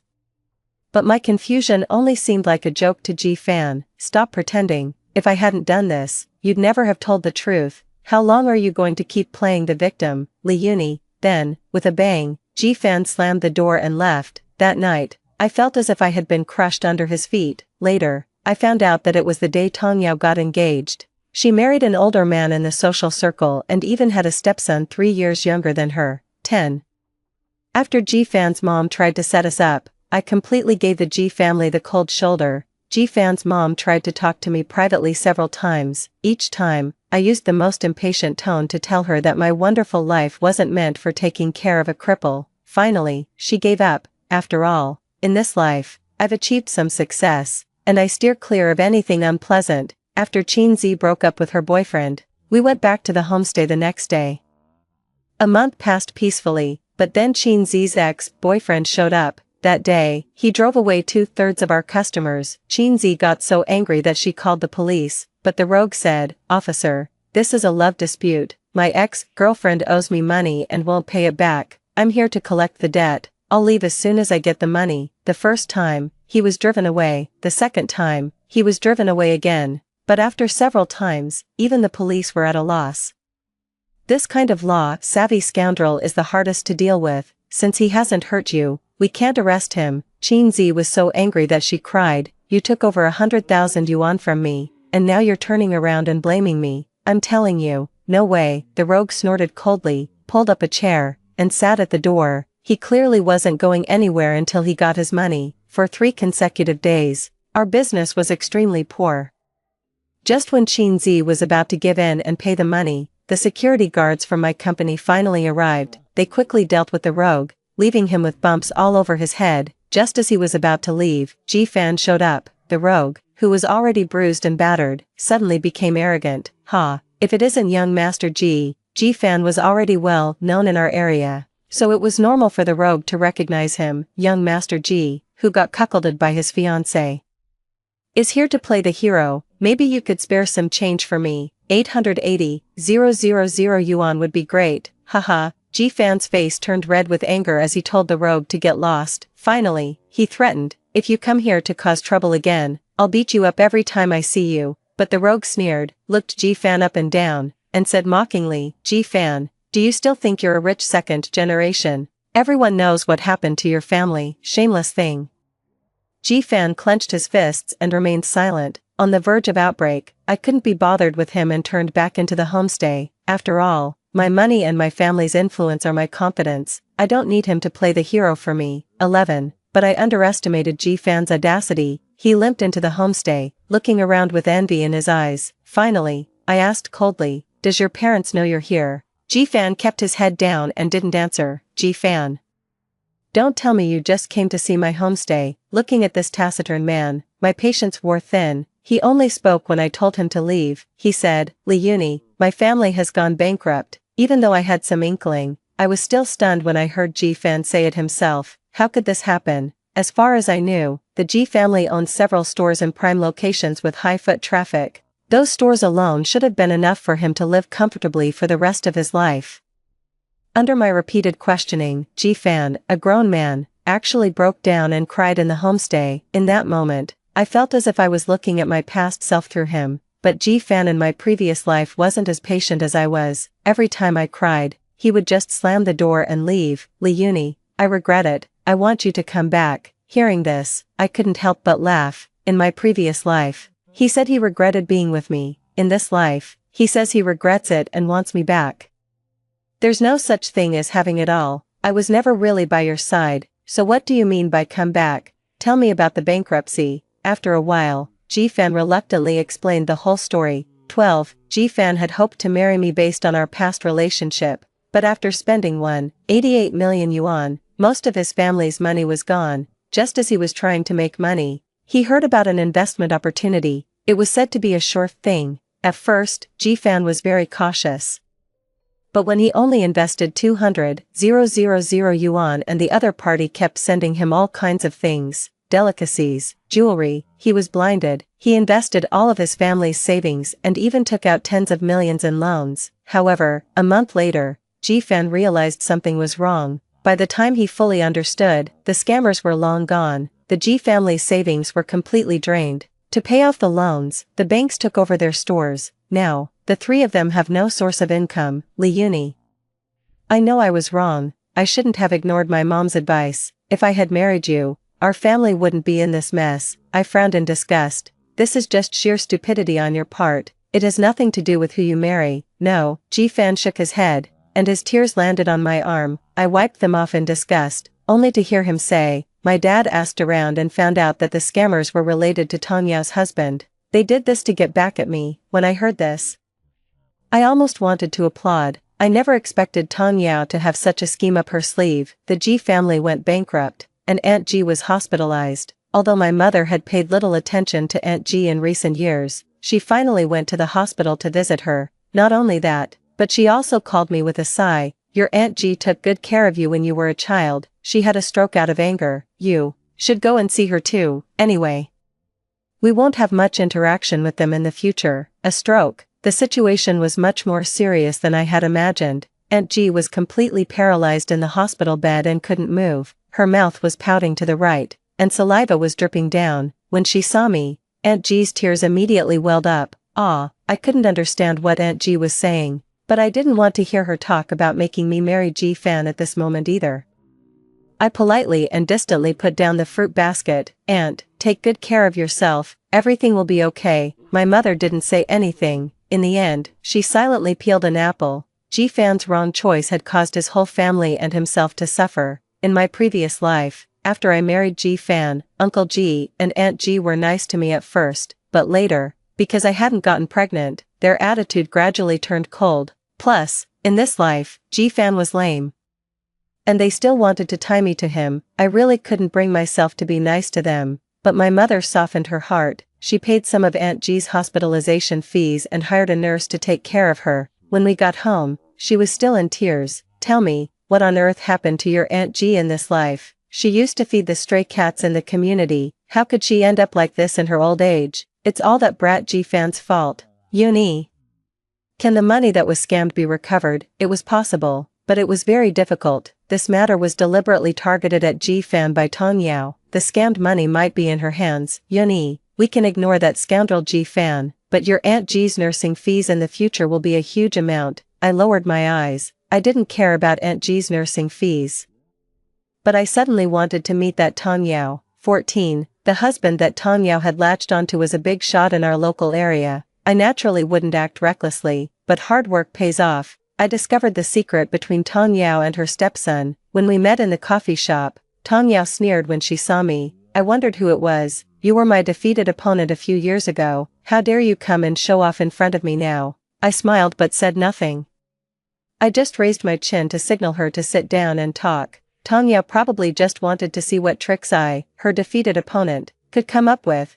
But when she saw the photo on my phone clearly, she immediately sat up straight. Li Yunyi, what do you mean? I threw my phone on the table. It means nothing. I just want to learn from you. How on earth did you get along so harmoniously with your stepson? Tong Yao snatched my phone and tried to delete the photo.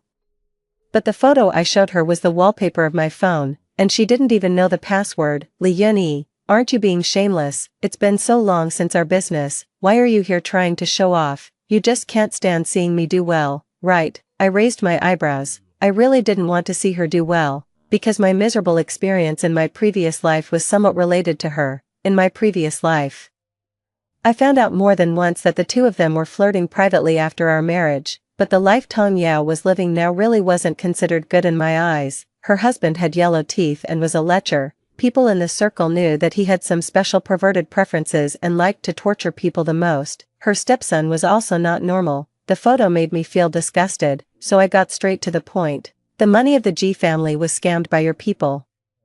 Give the money back. When I said this, Tong Yao laughed. She laughed so hard that she leaned back and forth and exaggeratedly wiped the tears of laughter from her eyes. After all that, is it still for that idiot, Li Yunyi? Seriously, after all this time, you still like him? Ha ha ha ha, you've never seen a good man in your life. I frowned. You can say other things about me, but I can't stand it when you say I'm doing this for G-Fan. 15. I crossed my arms and looked at her. I asked sincerely. Tong Yao, is there only men in your head in this life? Tong Yao wasn't ashamed but rather proud. You were born with a silver spoon in your mouth. Of course, you can pretend to be high and mighty. What's wrong with me climbing up the social ladder through men? I hate you rich people the most. You're full of the smell of money, yet you still accuse us of being shameless for the sake of money. Li Yunyi, so what if you're rich? You still lost to me, didn't you? I smiled and looked at her leisurely. Since you won, why are you still going to great lengths and using unscrupulous means to deal with his family? It's all because of your wounded pride. Tong Yao's expression froze for a moment, and then she gritted her teeth and warned me. I destroyed the G family, and I can destroy your family too. I tapped the screen of my phone unhurriedly. The wallpaper appeared in front of Tong Yao again. I smiled and retorted. Transfer the money to my card by 6 o'clock tomorrow afternoon. If you can't, I'll show this wallpaper to others. After saying that, I got up and left. When I passed by Tong Yao, I whispered in her ear, wasn't G-Fan someone you went to great lengths to get? Why treat your former sugar daddy like this? Do you consider him your dark history? A few steps away, I heard the sound of a cup being smashed behind me. I curled the corners of my lips. She had married into a wealthy family. Yet she still couldn't keep her cool. She was nothing special. 16. The next day, I received the money. I casually transferred the money to my mother. Should we give it to your Uncle G? I smiled. Mom, after giving the money to them, let's not care about them anymore. We're not the same kind of people as them. My mother was silent for a long time, and finally, she nodded. Okay, Aunt G was lying in the hospital bed now. Could Uncle G take care of her consistently? I firmly believed that a family with a proper upbringing couldn't raise a scoundrel like G-Fan, but what did it have to do with us? In the future, we would all just be strangers. Later, my mother transferred the money and then came to my newly expanded homestay with my father to help out. It was also to stay away from the G family. 2 years later, Qin Zi suddenly said cautiously that when she went home to visit her parents, she accidentally met G-Fan, to make a living. He went to work in a restaurant, but you know, our hometown is a small place. As soon as the news of G-Fan's job spread, my asshole ex went to make fun of him. I heard that G-Fan was fired by the boss within a few days of each job because the small business couldn't withstand the harassment of those thugs who were watching him like hawks every day. He was forced to beg under the overpass. I nodded. I didn't feel anything inside. Compared to my previous life when I was forced to commit suicide by him, this was nothing. But I was a little curious about one thing. Did his parents completely abandon him? Qin Zi hesitated for a moment. The car ran over the child's ankle, causing a comminuted fracture. But his mother seemed to have died half a year ago due to improper care. This ending was within my expectations. But when I met Qin Zi's gaze, I asked her, do you think I'm too heartless and unfeeling? Qin Zi frowned. After a moment, she shook her head. Everything that happened to the G family was their own doing. What does it have to do with you? I nodded and turned around to continue making tea, but Qin Zi chattered behind me. Yunyi, you mustn't think that way. Feeling sorry for that scumbag will bring you bad luck for a lifetime. Yes, that's right, but fortunately, in this life, we were all far away from scumbags and had a new life. Story 2. It's the 4th year of my secret relationship with my uncle, who is a family friend. On my 22nd birthday, he promised to get the marriage certificate with me and make our relationship public, but that day, I waited in the restaurant until the clock struck 12. Instead, I received a video of him passionately kissing a hot girl. I knew that girl. Her name was Qin Xia, my senior sister, and a sex addiction sufferer. It was the same in my previous life. After receiving the video, I went crazy and rushed to the bar to ask Liang Zhe for an explanation. But he just smiled and casually pulled me into his arms, whispering softly, Jia, I've already given all my love to you, we shouldn't be too greedy, should we? That night, I exposed the fact that I was in a relationship with Liang Zhe. I originally thought that even if I became infamous, I would go down with him, but I underestimated Liang Zhe. With just one sentence, Jia, you're not well. Everyone said that I had delusional disorder. Later, Liang Zhe imprisoned me in this Xiangshan villa. He always tried to persuade me, saying, Jia, sex and love can be separated. Finally, one night, I set the entire villa on fire, but I never expected that. I was reborn and returned to the day of my 22nd birthday. 1. Student Jiang, are you sure there's no problem with the itinerary in 3 days? I glanced at the message sent by my senior brother Lin Guannan, just after I replied, "No problem."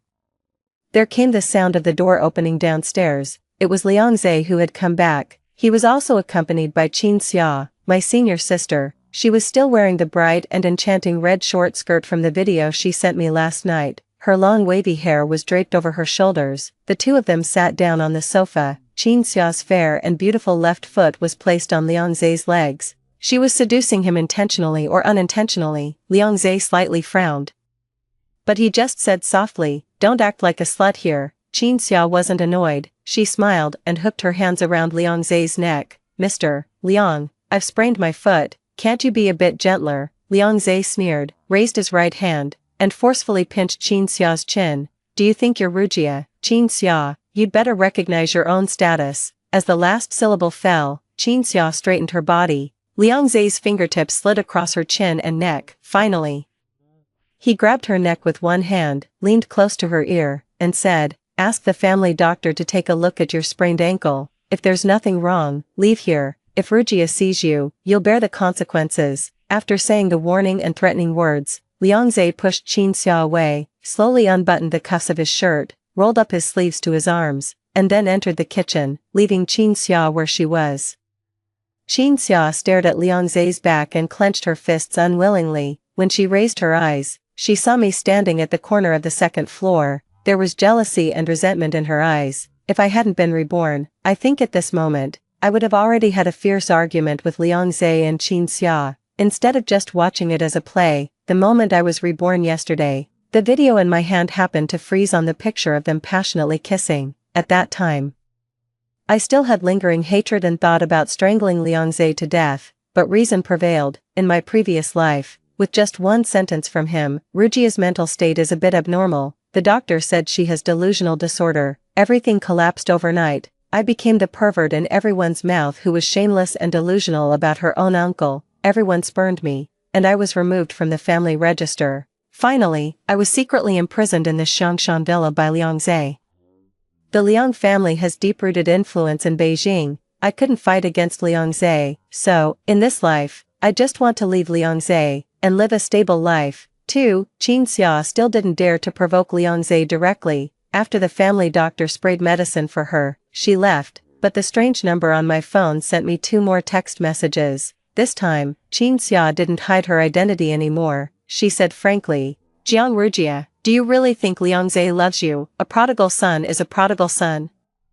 Do you really hope he can settle down? You've really stayed in the ivory tower for too long. You're so stupid." I couldn't help but be lost in thought. The corners of my lips curled into a sarcastic smile. Liang Zhe is a family friend of my mother. 10 years ago, the female secretary my father was having an affair with got pregnant and came to my mother to ask for a proper status. It became known to everyone. My mother was so angry that she vomited blood. Finally, she couldn't bear the betrayal and jumped off a building to commit suicide. After her death, my father, filled with remorse, forced the secretary's child to have an abortion. While they were arguing in the car, they both died. Overnight, I became an orphan, and my uncles and aunts all kept their distance from me. It was Liang Zhe who took care of my mother's funeral and brought me back to the Liang family, for a full 12 years. At that time, Liang Zhe was a well-known prodigal son in the circle, with countless women around him. But after he started raising me, he restrained all his temper, cut off all his romantic relationships, quit smoking, and even got rid of his dissolute habit of always getting drunk in bars. He showed me his best side. As long as I was around, even for the gatherings organized by his friends, Liang Zhe would greet them in advance, saying, "Don't smoke during the gathering. Replace all the alcohol with juice, and don't swear either." His friends were always amused by this, but they still did as he said. Everyone knew that I was the one Liang Zhe protected, his most precious little niece. No one dared to provoke me, no one dared to offend me, and no one dared to like me either, until I turned 18. On my coming-of-age ceremony, Liang Zhe gave me a beautiful pink diamond necklace, which was worth a fortune and was unique, but I still couldn't get excited about it. Liang Zhe also noticed my mood and thought that someone had bullied me. He checked all my whereabouts of that day countless times, asked the bodyguard who was secretly following me, and questioned the servants in the villa. When he still couldn't find anything wrong, he frowned. He symbolically knocked on the door of my bedroom. when he pushed the door open and saw me lying on the bed with a flushed face, he was slightly taken aback. 3. It was already past 3 o'clock in the morning at that time. Liang Zhe snatched my phone away. After seeing the chat records between me and a senior with a cold face, a gloomy aura emanated from his whole body. I added the senior after getting to know him in a club. He wasn't as good-looking as Liang Zhe, but he was very interesting. Every night, he would tell me all kinds of little stories to make me happy. Even when he saw the fallen leaves on the road, he would share it with me. He was just confessing his love to me. After Liang Zhe read it, he was so angry that he laughed. He blocked the senior directly with smooth movements. Jiang Rujia, you actually like someone like him. I don't know what stimulated me that day. I scolded Liang Zhe for a long time, scolding him for his strong control, for meddling in my affairs, scolding him for blocking all my chances of having a romantic relationship. By the end, my voice was choked with sobs, and tears fell uncontrollably. Liang Zhe's whole face turned dark. He put his hands on my shoulders and asked through gritted teeth, "Do you want to fall in love?" I was too scared to answer with red eyes, but later, Liang Zhe started chasing me, secretly. In the spring festival when I was 18, Liang Zhe and I got together secretly, naturally. To the outside world, we were still in the relationship of uncle and niece. Behind closed doors, we sank into love soberly. It was so easy to fall in love with Liang Zhe. That year, for my New Year's wish, Liang Zhe promised me, when he took power, when he had the ability to block all the gossip for me, he would make our relationship public and tell the whole world, Liang Zhe likes Jiang Rujia. But later, all the hardships I endured were brought to me by him. 4. Jiejia, why did you get up so early today? Liang Zhe's gentle voice pulled me back from my memories. He looked at me, and his beautiful peach blossom eyes were filled with deep affection. He had just come out of the kitchen. The fragrance of the cooked porridge had already wafted out. As Liang Zhe put down the sleeves he had rolled up, he walked up to me and habitually pulled me into his arms, with his chin resting on my shoulder. Something urgent came up at the company yesterday, and I missed our Jiejia's birthday, so I got up early to cook porridge for Jiejia as an apology.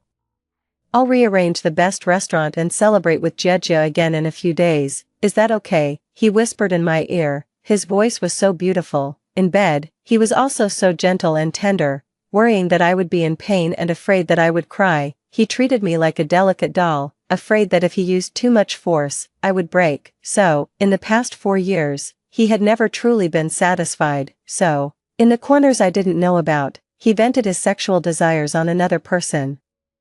Wildly and horribly, I always remember, on the day I exposed Liang Zhe's true face, he was sitting in the booth of the bar, smiling casually. His slender fingers held a cigarette, and the tip was still glowing red. His gaze fell on Qin Xia. He pressed the cigarette but hard on her thigh. She let out a cry of pain, but her eyes were filled with lust. I took a step back in shock, but Liang Zhe still smiled and said softly, "I'm really unlucky. Jiejia found out. I pretended for 12 years. And now it's all back to square one." He walked closer to me. He said that he loved me the most and only me. Qin Xia was just a worthless thing and wouldn't become an obstacle between us. He said, "Rujia, sex and love can be separated." He couldn't bear to do those dirty things to me, but the evil factors were screaming, and he couldn't control it. So, he gave his sexual desires to Qin Xia. Qin Xia was a sex addiction sufferer. They took what they needed from each other. I didn't want to listen and couldn't accept it. I smashed all the wine bottles on the table like a madman. Liang Zhe just stood aside and let me vent, until I was tired and sat down in a daze. Liang Zhe took out a tissue and gently wiped the tears on my face with pity in his eyes. He said, "Jiejia, what else are you not satisfied with? My heart is all yours. We shouldn't be too greedy, should we?" That night, I exposed the fact that Liang Zhe had cheated on me during our relationship. I knew I couldn't touch Liang Zhe, but even if I became infamous, I wanted to drag him down with me. But I never thought that he would ask the doctor to issue a certificate stating that I had delusional disorder. He said that he and Qin Xia were in a legitimate boyfriend-girlfriend relationship. He said that he didn't measure his actions properly and gave me room for fantasy. Overnight, Liang Zhe was cleared of all blame, and I was sent to a mental hospital as a mentally ill person. I underwent 3 months of hypnosis and electroshock therapy. I even doubted myself, that I was really sick, but no. After the commotion died down, Liang Zhe secretly took me out of the mental hospital and imprisoned me in the Xiangshan villa. He asked me, "Jiejia, have you learned your lesson?" Only then did I know that those days were just a small punishment he gave me, a punishment for being disobedient. 5. Seeing that I didn't speak for a long time, Liang Zhe smiled helplessly. It seems that Jie is still angry. What should I do then? How about letting Jie beat me up to let off some steam? I just saw Qin Xia. Upon hearing this, a trace of displeasure flashed in Liang Zhe's eyes, but he quickly hid it. His beautiful fingers played with my hair. The company has a project recently, and the research direction is related to sex addiction. Qin Xia is one of the experimental subjects. We worked through the night last night, and she wasn't in a good state. She sent me back. He said it casually. I couldn't help but smile mockingly, but in the end, I just replied with an The next second, Liang Zhe's private phone rang inappropriately. As expected, it should be Qin Xia, but he didn't seem to care. After calmly rejecting the call, he smiled and was about to lead me downstairs when holding my hand. The phone rang again, over and over. Liang Zhe frowned. His face darkened slightly, and he was obviously a bit impatient. Finally, he used the excuse of serving me porridge and entered the kitchen to answer the phone. It was noisy on the other side, but I could still vaguely hear. Qin Xia, can Liang Zhe satisfy your strong sex addiction? Why don't we play together? Mr. Liang, save me. You want Liang Zhe to save you? Are you crazy? Qin Xia, he's accompanying his little princess right now. No, please, don't. Qin Xia's humble cries for help and screams came out of the receiver. Immediately after, Liang Zhe clenched his fist and smashed it on the countertop with a bang. He hung up the phone, and his expression was extremely ugly. He might not like Qin Xia that much, but his possessiveness and control are stronger than anyone else's. He will never allow others to covet what belongs to him, even if it's just a plaything. I quietly walked from outside the kitchen to the dining table, pulled out a chair, and sat down. When Liang Zhe came out of the kitchen with the porridge, he suppressed his emotions and had a smile on his face. Jie, you can have your breakfast first. There's something at the company that I need to deal with. I'll be back soon. As he said that, he gently rubbed my head. Just as he was about to turn around and leave, I stopped him. Uncle, when I was 18, you promised me that we would make our relationship public and get the marriage certificate when I was 22. Were you lying to me? I smiled at him, but the smile didn't reach my eyes. Every day after I was imprisoned in the Xiangshan villa in my previous life, I kept asking myself that if I hadn't discovered Liang Zhe's dirty side, would we have lived our whole lives like an ordinary couple, treating each other with respect? Liang Zhe was slightly stunned, but in the end, he still didn't give me an answer. Qin Xia called again. He left a sentence, "Don't think too much," pretending to be calm, and then picked up his coat and left.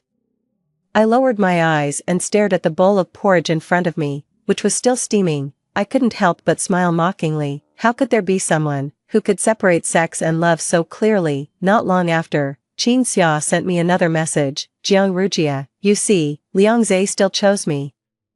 You and Liang Zhe are not the same kind of people. You should be grateful that I let you see his true face. If I had understood this earlier in my previous life, why did I have to get entangled with such a bad person? Fortunately, it's not too late in this life. The reminder for the plane ticket that Lin Guannan booked for me also popped up. It was a ticket to the United States in 3 days. 6. When Liang Zhe arrived at the nightclub, Qin Xia was being pressed down on the bar table by 2 men.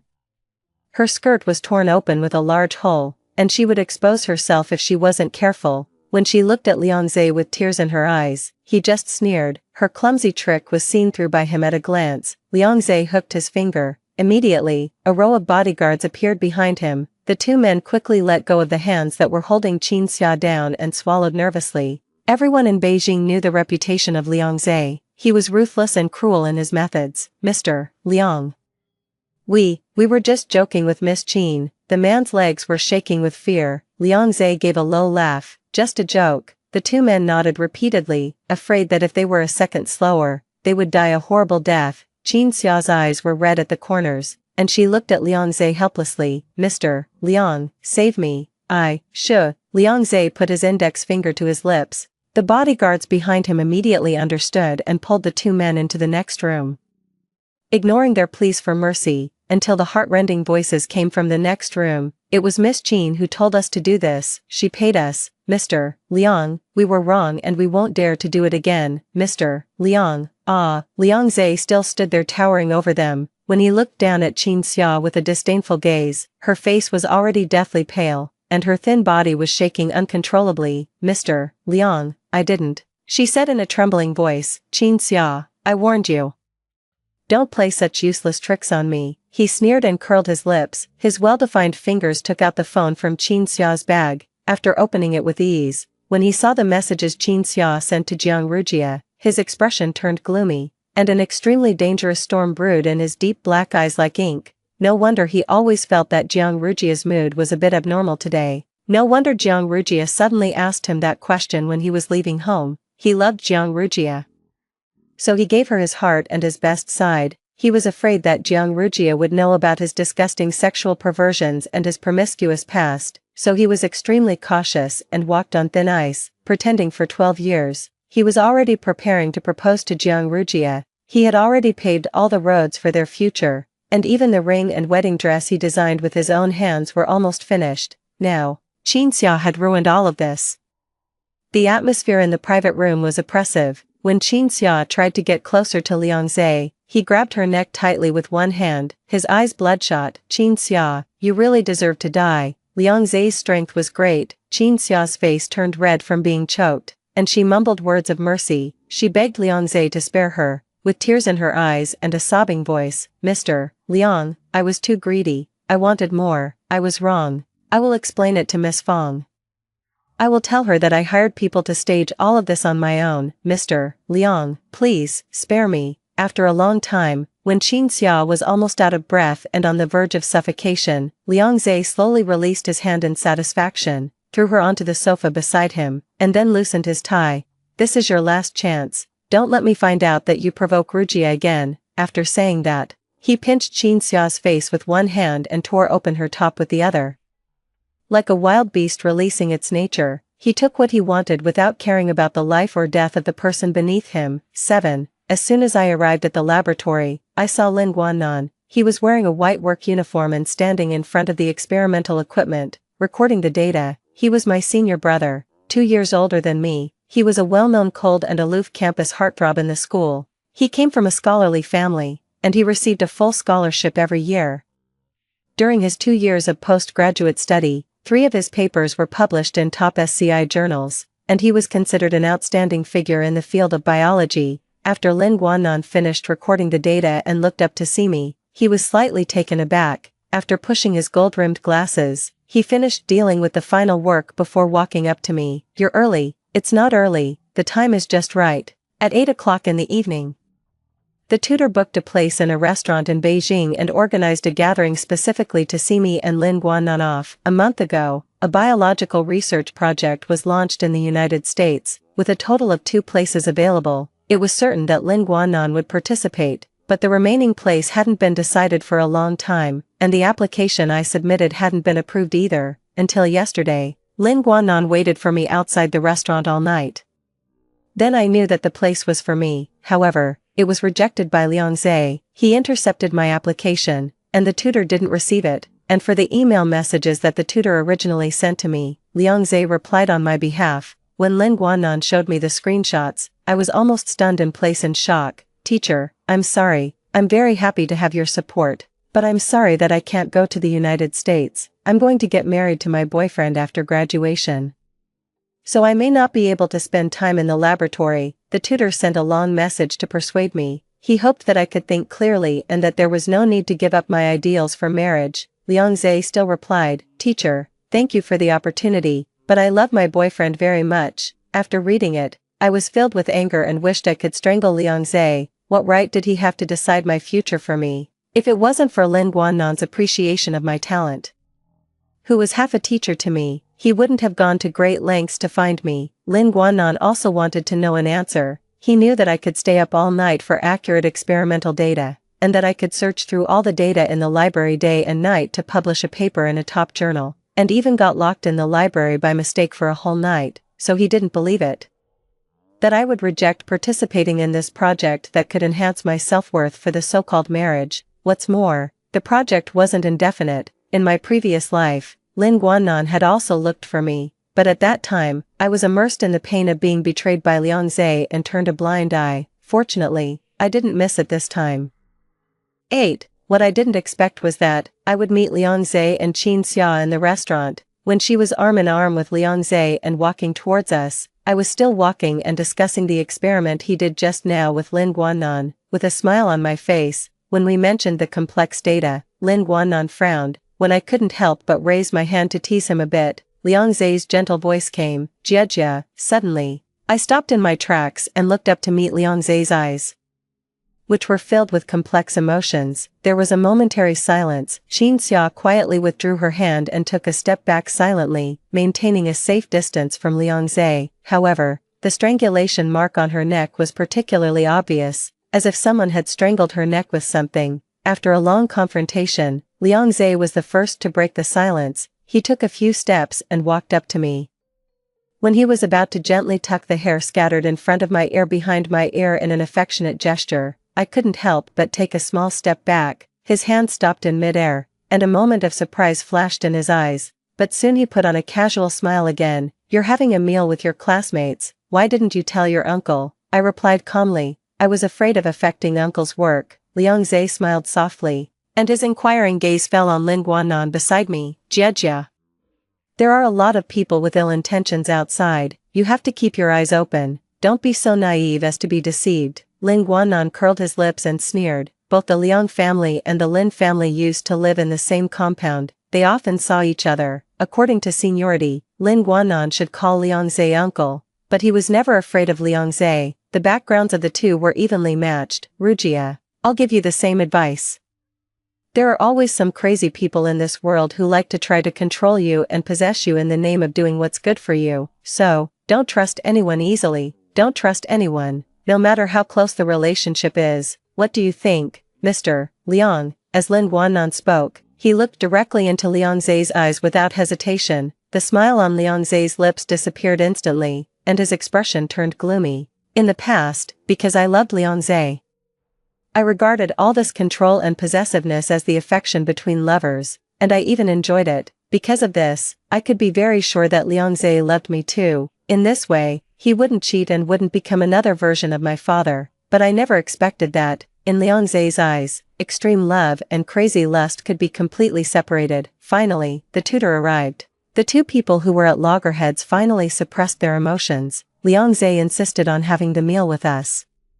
Lin Guannan didn't refuse either, but everyone was sensible enough to keep silent about the fact that this meal was a farewell dinner. 9. The reason why Liang Zhe secretly rejected the place for me was very simple. The Liang family's status was deeply rooted, their grandparents were all high-ranking government officials, and their entry and exit were strictly regulated. As long as I went abroad, he couldn't continue to treat me like a caged bird in Beijing and control me in the name of love. This meal was eaten in an oppressive atmosphere. Liang Zhe regarded the others as air. His slender and beautiful fingers slowly peeled the shrimps and picked the crabs for me. His actions were considerate and gentle. Some classmates whispered, "It's true that Mr. Liang treats Jiang Rujia like a little princess as rumored." I thought it was all just rumors. Upon hearing this, the gloom on Liang Zhe's face finally dissipated a bit, and the corners of his lips curled slightly.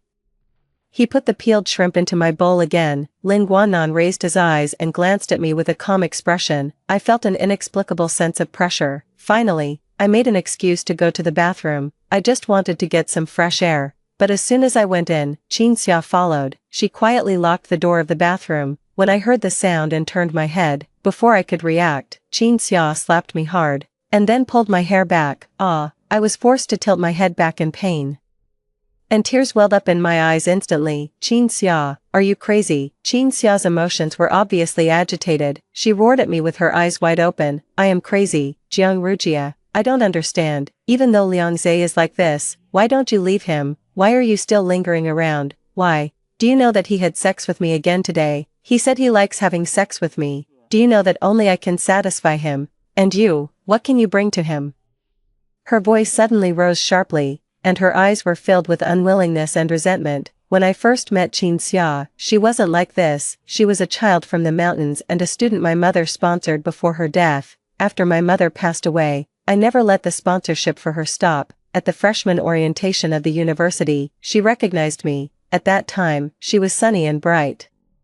And she was the top student and the most beautiful girl in the acting department of Peking University. In her sophomore year, she was invited by a film director to join a film crew, but it was from that time on, Qin Xia changed. In my previous life, Qin Xia also kept provoking me like this. Later, I found out, the director didn't invite her to the crew but gave her to Liang Zhe. Since then, she became Liang Zhe's exclusive plaything. At first, Qin Xia resisted, but gradually, she was also attracted by the luxurious and indulgent life, as long as she could make Liang Zhe happy. With a wave of Liang Zhe's hand, the money he gave her was more than she could earn in a lifetime of hard work. Qin Xia indulged in it, her desires grew bigger and bigger. She delusionally wanted to replace me and naively hoped to become Liang Zhe's wife, but Liang Zhe, in his heart, he always only cared about me. What does your business have to do with me?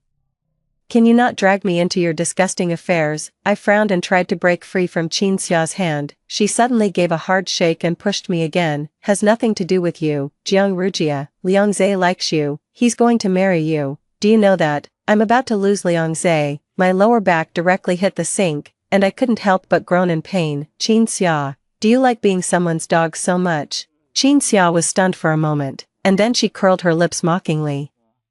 But it's Liang Zhe, Jiang Rujia, we're different. Without Liang Zhe, you can still stand at the top of the pyramid, but without Liang Zhe, I'm just an ant that anyone can step on. As she spoke, a touch of sadness slowly appeared in her eyes. So, Jiang Rujia, give Liang Zhe to me. Okay. Qin Xia's eyes suddenly turned red and were gradually filled with tears. Big, crystal-clear tears rolled down her distorted cheeks. The next moment, she lost control of her emotions and knelt heavily on the ground. Miss Jiang, I'm begging you, I can't live without Liang Zhe, please. I pursed my lips and furrowed my brows. Just as I was about to speak, Qin Xia seemed to hear the hurried footsteps outside. She raised her hand and slapped herself hard again and again. Miss Jiang, I'm sorry, I didn't mean to destroy your relationship with Mr. Liang. I was possessed by evil. I hired people to fake those videos and photos. Miss Jiang, can you forgive me this time? I won't dare to do it again. Suddenly, I stood there in a daze. The door of the bathroom was kicked open. It was Liang Zhe. He quickly walked up to me and completely ignored Qin Xia, who was kneeling on the ground and crying. When he saw the red mark on my left face, his brows suddenly furrowed tightly. His eyes were full of worry. Stay away from her in the future. When Qin Xia has an attack, her emotions will be unstable and she's prone to anger. I'm afraid you'll get accidentally hurt. I looked up at Liang Zhe. At the moment our eyes met, my heart was filled with mixed emotions. Liang Zhe's act was too real. If Qin Xia hadn't gone crazy first, I would almost be unable to tell what was real and what was fake. At this moment, I just wanted to leave Beijing and Liang Zhe as soon as possible. 10. In the following 2 days, Liang Zhe almost spent all his time with me, as if he was making up for his absence on my birthday. It seemed that he was also planning something. I didn't deliberately show any dissatisfaction either. I accepted all the kindness he showed me. Maybe I was too well behaved. Liang Zhe seemed to sense a vague uneasiness. He often woke up from nightmares at night, and then he would always gently hold me in his arms and murmur in my ear, Jiejia, you won't leave me, right? Everyone who approaches me has a purpose. Only Jiejia truly cares about me, right? Jiejia, I only have you. I love you the most.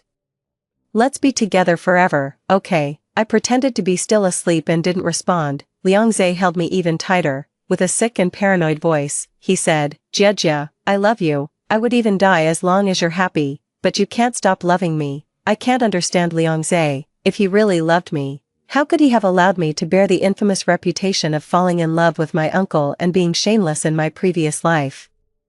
How could he have been willing to send me to a mental hospital to be tortured? He said he loved me in a high-sounding manner. In fact, the only person he loves is himself. Soon, the 3rd day arrived. There were still 5 hours until the flight to the United States. Ling Guanan sent me a message. Do you need me to pick you up? I stood at the corner of the 2nd floor and looked down. Liang Zhe was coming out of the study and planning to go out. In the past 2 days, he had been suppressing his desires. Afraid of scaring me, every time, he only stopped at a kiss, just tasting it slightly, not having been fully satisfied and released with me. His emotions gradually became irritable. When he looked up and saw me, his hand that was putting on the windbreaker stopped. He curved his lips and smiled, just like every time in the past. I'm going to the company and will be back soon. I'll make the braised fish that Jejia likes for dinner tonight, okay? His voice was gentle and pleasant, unfortunately. It was another complete lie. After that day, Qin Xia still kept harassing me, sending all kinds of intimate photos of her and Liang Zhe, some of which were extremely explicit. Her white and tender body was almost covered with crisscrossing whip marks. At first, she just provoked me as usual. Later, she started going crazy and humbly begging, "Jiang Rujia, I'm begging you, I can't live without Liang Zhe. Liang Zhe hasn't come to see me for 2 days, I can give up everything. But I can't live without Liang Zhe, I'll die without him, I'm having an attack, Rujia, I'm begging you, I only want to be with Liang Zhe, just Liang Zhe, please." But just now, her provocative message came again, "Jiang Rujia, look, it's only been 2 days, as long as I crook my finger, Liang Zhe can't resist, he and I are the most suitable for each other." Seeing that I didn't respond for a long time, Liang Zhe slightly frowned, just as he was about to walk towards me.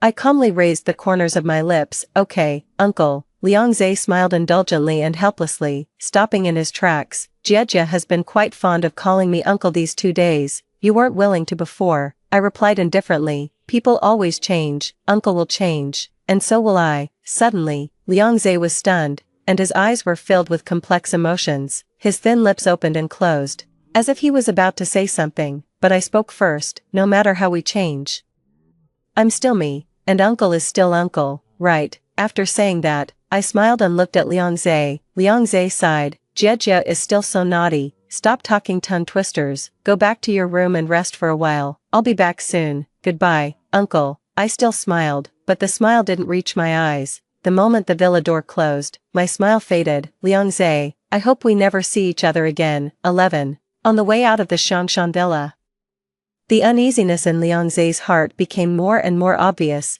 In the past 2 days, although Jiang Rujia was by his side, he could still vaguely feel that there was something between them. Finally, he sent a message to his assistant, "Check all the people and things that Rujia has come into contact with during this period." When he arrived at the nightclub, Qin Xia was wearing a revealing bunny girl outfit, kneeling on the ground with a blushing face, waiting for him. Her eyes were filled with explicit desire. She was almost driven crazy by her sex addiction. She had thought about solving it by herself and even considered finding another man, but she didn't do it. She was afraid that if she got dirty, Liang Zhe would really abandon her completely. "Mr. Liang." When Qin Xia saw Liang Zhe appear, she seemed to have grasped at a straw. Liang Zhe curled his lips and smiled softly. He slowly unbuttoned his clothes, rolled up his sleeves, and then bent down to pinch Qin Xia's chin. "Did you hit Rujia in the restaurant last time?" His voice was very soft. Upon hearing this, Qin Xia couldn't stop trembling. I didn't. I just explained to Miss Jiang about harassing her. I didn't dare to touch her." The next moment, Liang Zhe directly slapped Qin Xia. With great force, she was knocked to the side, and finger marks immediately appeared on her face. "Qin Xia, just because I didn't mention it doesn't mean I don't know.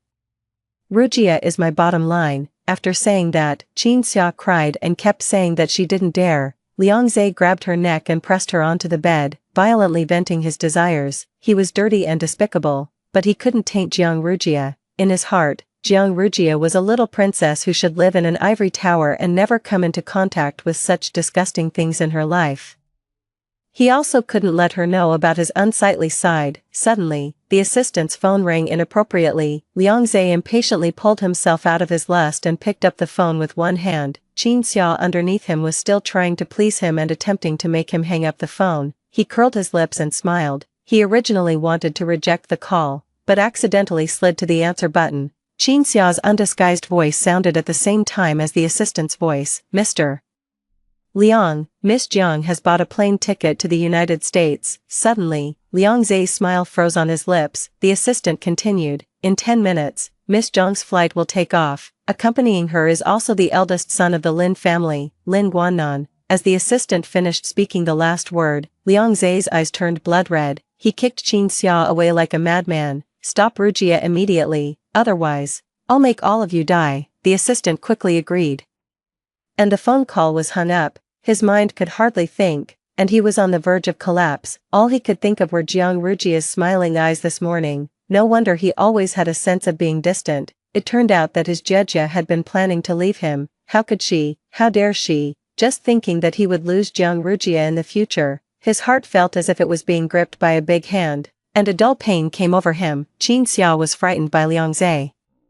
But she still summoned up the courage to move closer to him and said coquettishly, "Mr. Liang, you still have me. I will never leave you." She wanted to pull Liang Zhe back into depravity. Liang Zhe's eyes were cold. The assistant then sent him all the details of Jiang Rujia's itinerary in the past few days, including what happened in the restaurant that day. That day, the waiter had diarrhea. After hearing the commotion outside, he secretly recorded the conversation.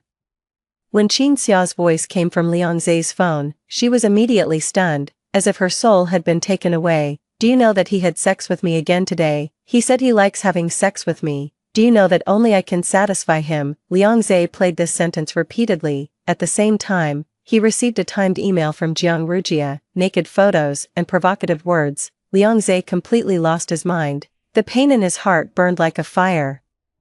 All his hard work in pretending vanished in an instant, and all his hopes and beauty turned into nothing. Qin Xia still wanted to explain, "It's not, Mr. Liang, it's not me." Liang Zhe supported his forehead and smiled bitterly, his body full of hostility. "Do you know that by tomorrow night at the latest, the ring I designed myself can be put on Rujia's finger? Do you know that the castle I designed and built will be completed next week? Do you know how long I've been preparing to propose to Rujia?" He was so angry that his whole body was shaking. On the day he and Jiang Rujia confirmed their relationship when he was 18, he started preparing and planning. He had been waiting for the right moment. He didn't deliberately stand Jiang Rujia up on her birthday, he just wanted to give her a bigger surprise, but unexpectedly, he underestimated Qin Xia and the jealousy of women. "Qin Xia, now that Rujia is gone, do you think you can take her place? Do you think you're worthy?" Liang Zhe kicked Qin Xia again. This time, it hit her chest directly, and she vomited a mouthful of blood. He glanced at her in disgust, and then left directly. Qin Xia still wanted to chase after him, but was firmly held down by the bodyguards. 1 second before boarding the plane, I was informed that there was a problem with my visa and was taken to the VIP lounge. When Liang Zhe's assistant saw me, he heaved a big sigh of relief. The back of his shirt was soaked with sweat. It seemed that he had put in a lot of effort to stop me within 10 minutes. Unfortunately, it was all in vain. Lin Guannan had applied for a flight route in advance, and my original intention wasn't to take this flight that had already taken off either. "Miss Jiang, even if you and Mr. Liang had a quarrel, you can't just leave like this." I gave a low laugh. Looking at his embarrassed expression, I said, "You've been with Mr. Liang for 10 years and know what kind of person he is, but I think you should also know what kind of person I am." When Liang Zhe did these things behind my back, he should have expected the outcome between us. "I'm not making a scene, I just want to leave him." "Is that so difficult?" The assistant paused for a moment but then quickly said, "Mr. Liang loves you very much, he loves himself." "Jia, how can you doubt my love for you?" Liang Zhe arrived very quickly. When I turned around to look at him, his face was pale, his hair was messy, and he hadn't even had time to fasten the buttons of his shirt. Mr. Liang, who was always calm, steady, and unruly, today, he was really out of sorts. He walked quickly towards me. I subconsciously took a step back. He immediately stopped at a distance, his eyes full of hurt. "Jia, I know you can't accept what I've done, but I love you. From beginning to end, the only person I love is you. Trust me this one time." "Okay," he begged humbly, but it somehow brought back the memories of my previous life. At that time, after I exposed him, he was still arrogant, because he knew in his heart that as long as I was still making a fuss, it meant I loved him, so he was unscrupulous, and now he has realized that he is about to lose me, so he is starting to panic. "No, Jia, you said you would love me forever and never leave me. Were you lying to me?" Liang Zhe asked me again, hoping to play on our past relationship. But he didn't know that all of this had long been consumed along with the past. I curved my lips and smiled. "It was Uncle who lied to me first, wasn't it?" With one action and the corresponding reaction, "We're even now." As the last syllable fell, Lin Guannan called me. I responded. Just as I was about to walk past Liang Zhe, he held my arm tightly. "Jia, you can't leave, and you won't be able to leave either. I'm in charge here." Lin Guannan at the door gave a sneer. His tone was calm but full of the imposing manner of a superior. "Mr. Liang, you're not in charge here." He came over and took my hand. When our fingers intertwined, Liang Zhe clenched his fists, and the veins on his hands bulged. Lin Guannan still smiled. Mr. Liang, you'd better think about how to face the reporters outside. After all, you're quite famous now. You're probably the first one to play with your lover to death. 13. Liang Zhe still wanted to chase after me, but he was surrounded by a group of reporters. He looked at Jiang Rujia's back unwillingly, pushing through the crowd, and the light in his eyes gradually faded. Instead, there was a dead silence and emptiness. Suddenly, a string of memories that both belonged and didn't belong to him rushed in. The pictures overlapped, and the past life and this life were completely different. In the memory, after Jiang Rujia found out about his affair with Qin Xia, he let the mistake stand and frankly admitted everything. Jiang Rujia couldn't accept it and made a scene like a crazy person, but she was so silly. How could she possibly bring him down on her own? With just a few words and actions from him, everything was resolved. He wanted to use hypnosis to make Jiang Rujia approve of him. But when he saw her suffering, he felt extremely distressed, so he brought Jiang Rujia back to the Xiangshan villa after only 3 months. He told her again and again, sex and love can be separated. I love you, so I can't bear to do such bad things to you, but I'm also human, I have desires and cravings. Jia, can you have some pity on me? Stop being angry with me. Jia, I know you love me, but if you love me, you should also love everything about me, right? Love my despicableness. Love my dirtiness and filth. But Jiang Rujia was like a broken doll. All the light had disappeared from her eyes. He started to panic. He could lose everything, but he couldn't lose Jiang Rujia. He tried his best to be good to Jiang Rujia, trying to go back to the past. He even hated Qin Xia and made decisions on his own. If nothing had happened, he would have married Jiang Rujia happily, had their own children, and they would have grown old together, but he didn't expect that. Jiang Rujia would lock herself in the room and set the villa on fire. When he found out, he rushed into the sea of fire like a madman, ignoring all the obstacles. The burning flames scalded his skin, but he didn't care at all. He only wanted to find Jiang Rujia, but at that time, she had already stopped breathing. Regret and guilt intertwined in his heart, and he was in so much pain that he could hardly breathe. In the end, he also committed suicide in the sea of fire.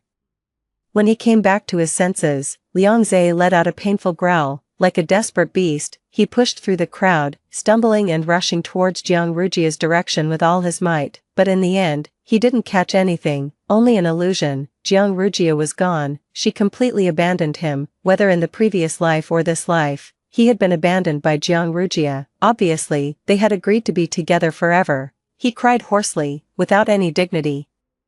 Like a child who had made a mistake, he repeated over and over again, "Forgive me, forgive me." 14 inches. The 3rd month after arriving in the United States, I have gradually adapted to the life here. I shuttle between the dormitory and the laboratory every day and am no longer confined by love and affection. Lin Guannan and I are now friends, confidants, and the best partners. The ideals that were not realized in my previous life have finally been fulfilled in this life. Later, I heard news about Liang Zhe. It was half a year later. Lin Guannan told me about it. When Liang Zhe was originally going to be imprisoned for kicking Qin Xia to death, the Liang family produced his medical records indicating mental illness, so he was sent to a mental hospital instead. At first, Lin Guannan thought Liang Zhe was pretending. Unexpectedly, Liang Zhe was truly crazy. He holds a doll every day, changes its clothes for it, and gently combs and braids its hair.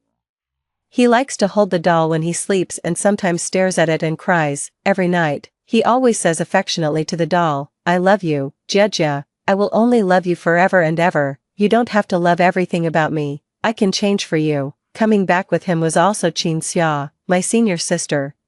Don't leave me, don't leave me. The staff are often scared by him when they do the night inspection, and sometimes they avoid him. When I heard this, I was stunned for a moment, but in the end, I didn't say anything. Everyone has their own destiny, and this is the ending he chose for himself.